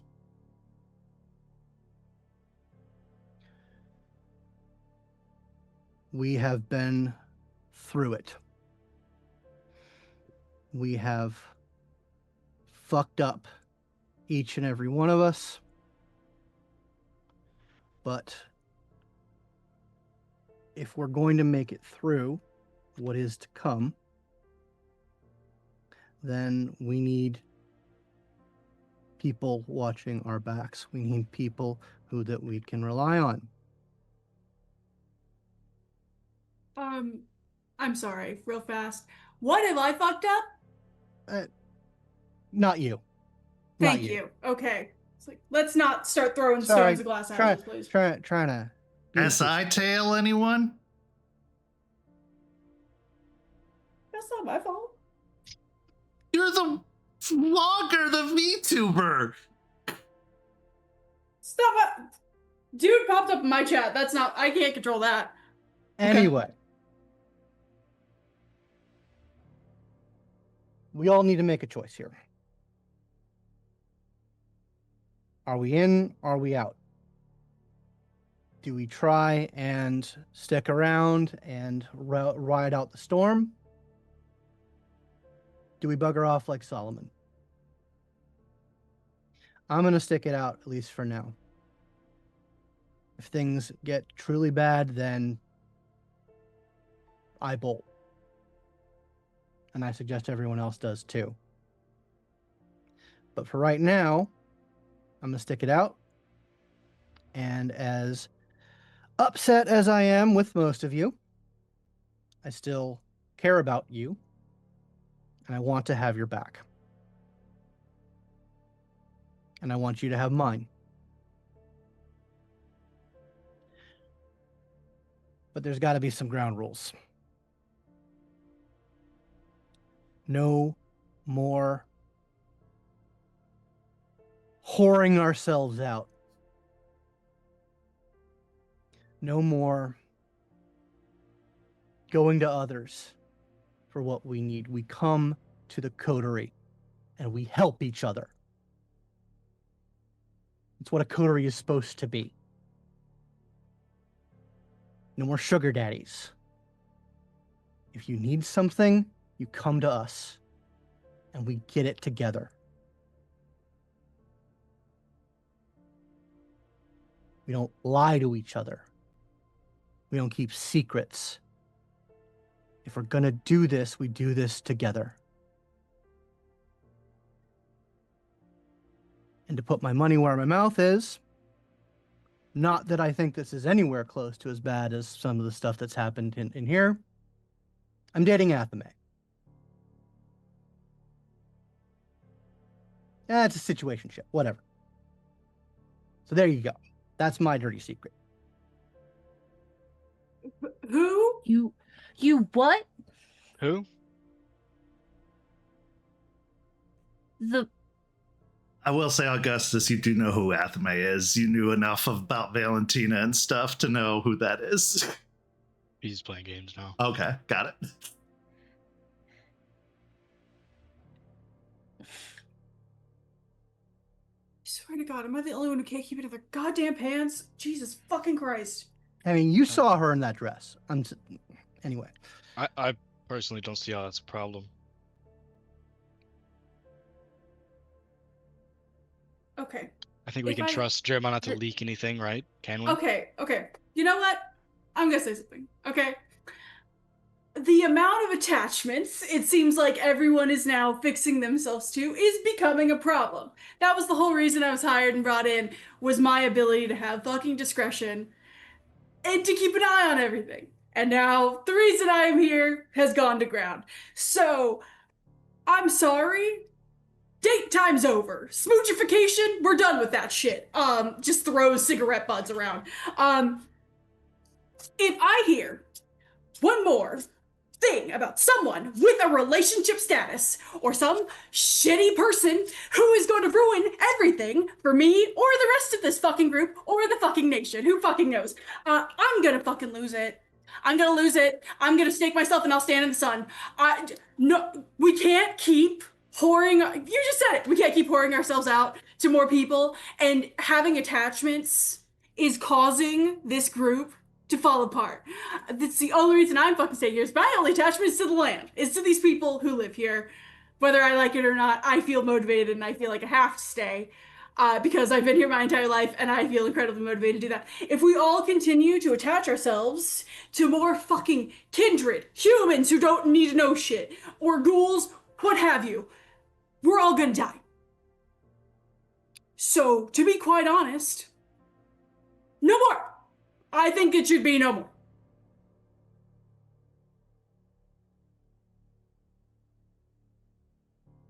Yeah, that makes sense.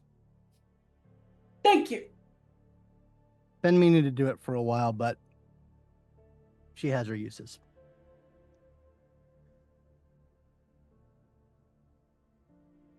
Think that will go well? It's not the sort of thing you do over a text nowadays, right? Shouldn't be. We've got 6 months or so before we were planning to go out again. I've got time.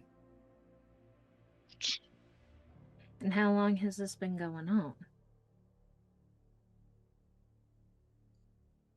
Before I met any of you.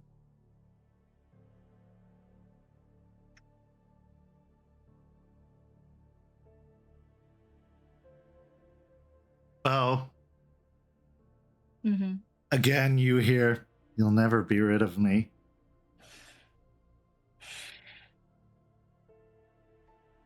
Shut up.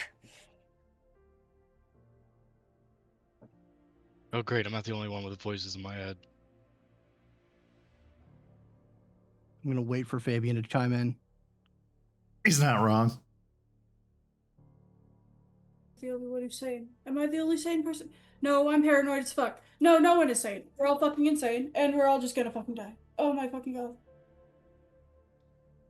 Insanity isn't the Right. weakness you may think it is. But that's just my Malkavian talking. Anyway. You get a pass. You have a good reason.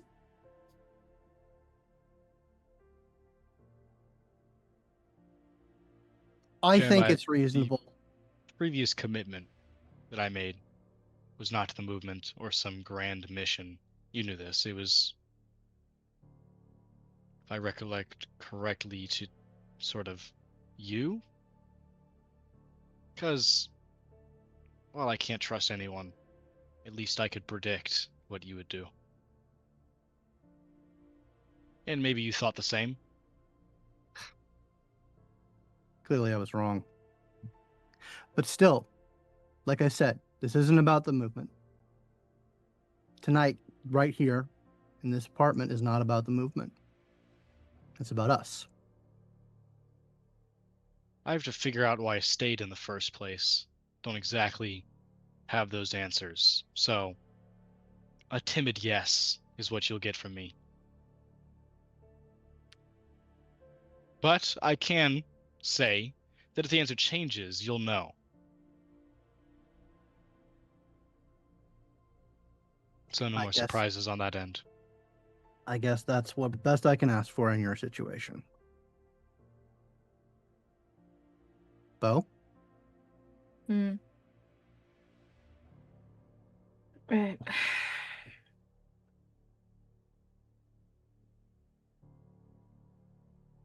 I'm here.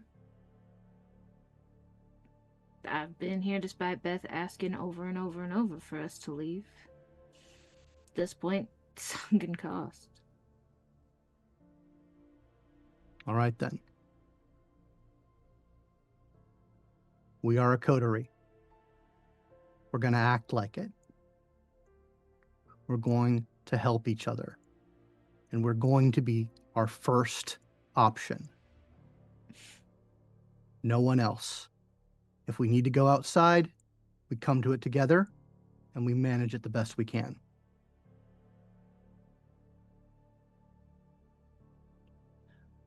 I'm going to do as Solomon suggested.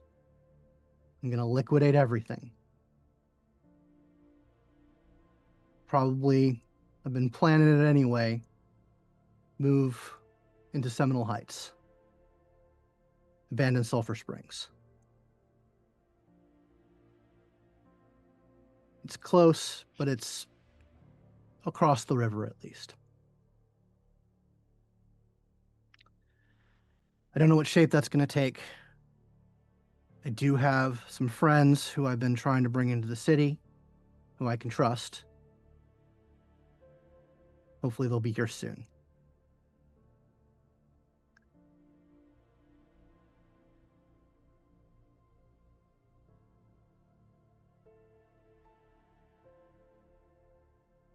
And he will just put his hand out football style. It's trite, but there's a reason people do it.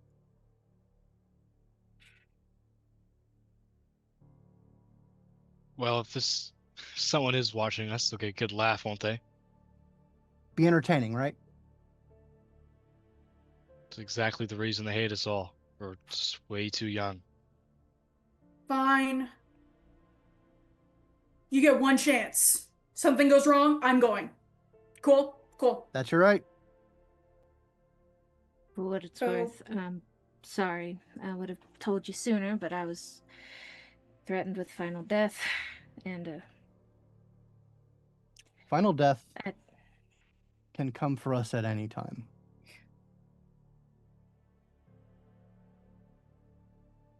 And it's the end of all this bullshit. I don't see how that's I don't think that's that big of a threat. But I understand. Beau will put their hand in. August will put his hand out. I think we both know final death is never the end. So I've been told.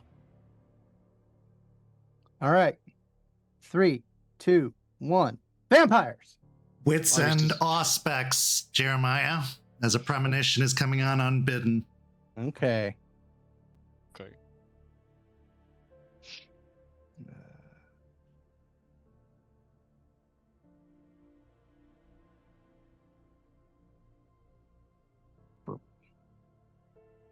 Two successes.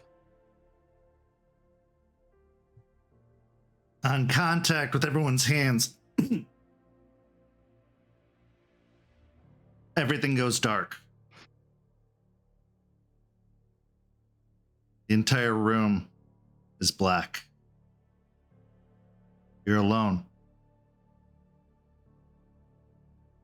You're frightened. And all that joins you is those same two red eyes. Staring. Devouring. Taking memories, taking knowledge. Taking everything you've built.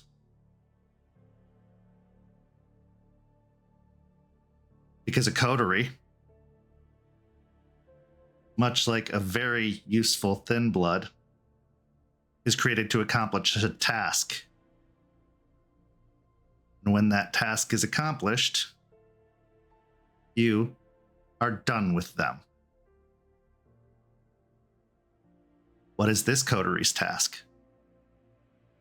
What are they trying to accomplish? Is it survival?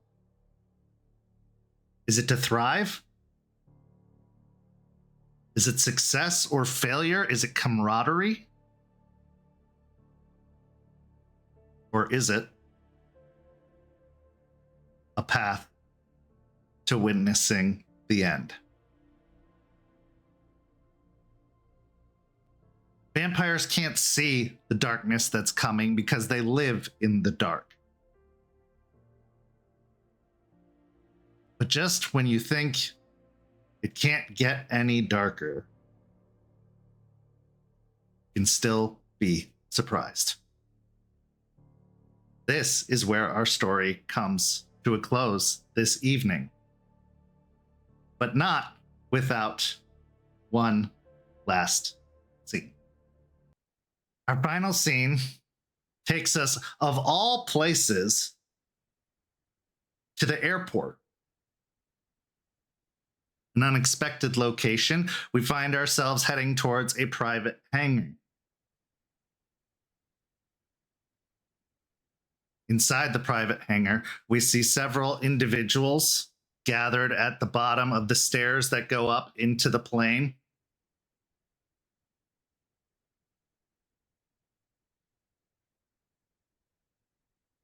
One of them asks questioningly up the stairs to the plane, if he was able to do it, why did you get rid of him? From inside the dark bowels of the ship, all we see are the reflection of two red sunglasses. Because you said it. He did it, and now I'm done with him. As Maximilian Strauss boards his plane to fly back to LA. At the bottom of the stairs, they look at a piece of paper that just simply says at the top, "Thin blood alchemy for full-blooded kindred." This is where our story comes to a close. Thank you so much to these amazing players. Thank you to everybody watching at home. Unfortunately, we're about to go on a break for 4 weeks after this episode, so just keep an eye on our social media for our return date. We still have a final episode of Hellhounds. We still have a final episode of Rage Across Tampa. But after that, we are going to be gone for a few weeks. So stay tuned to that social media by following down below to hear about when Red Tide Rising, as well as all of the rest of the Tampaverse, will be returning. But if you haven't signed up for the Ko-fi yet, go do that, because we are going to be dropping releases on the Ko-fi while we're gone. So stay tuned to that, including some new art for our amazing players here, which we will be returning with as soon as we get back. But for these amazing players, I'm Kent. Thank you so much for watching, and I'll see you in a few weeks.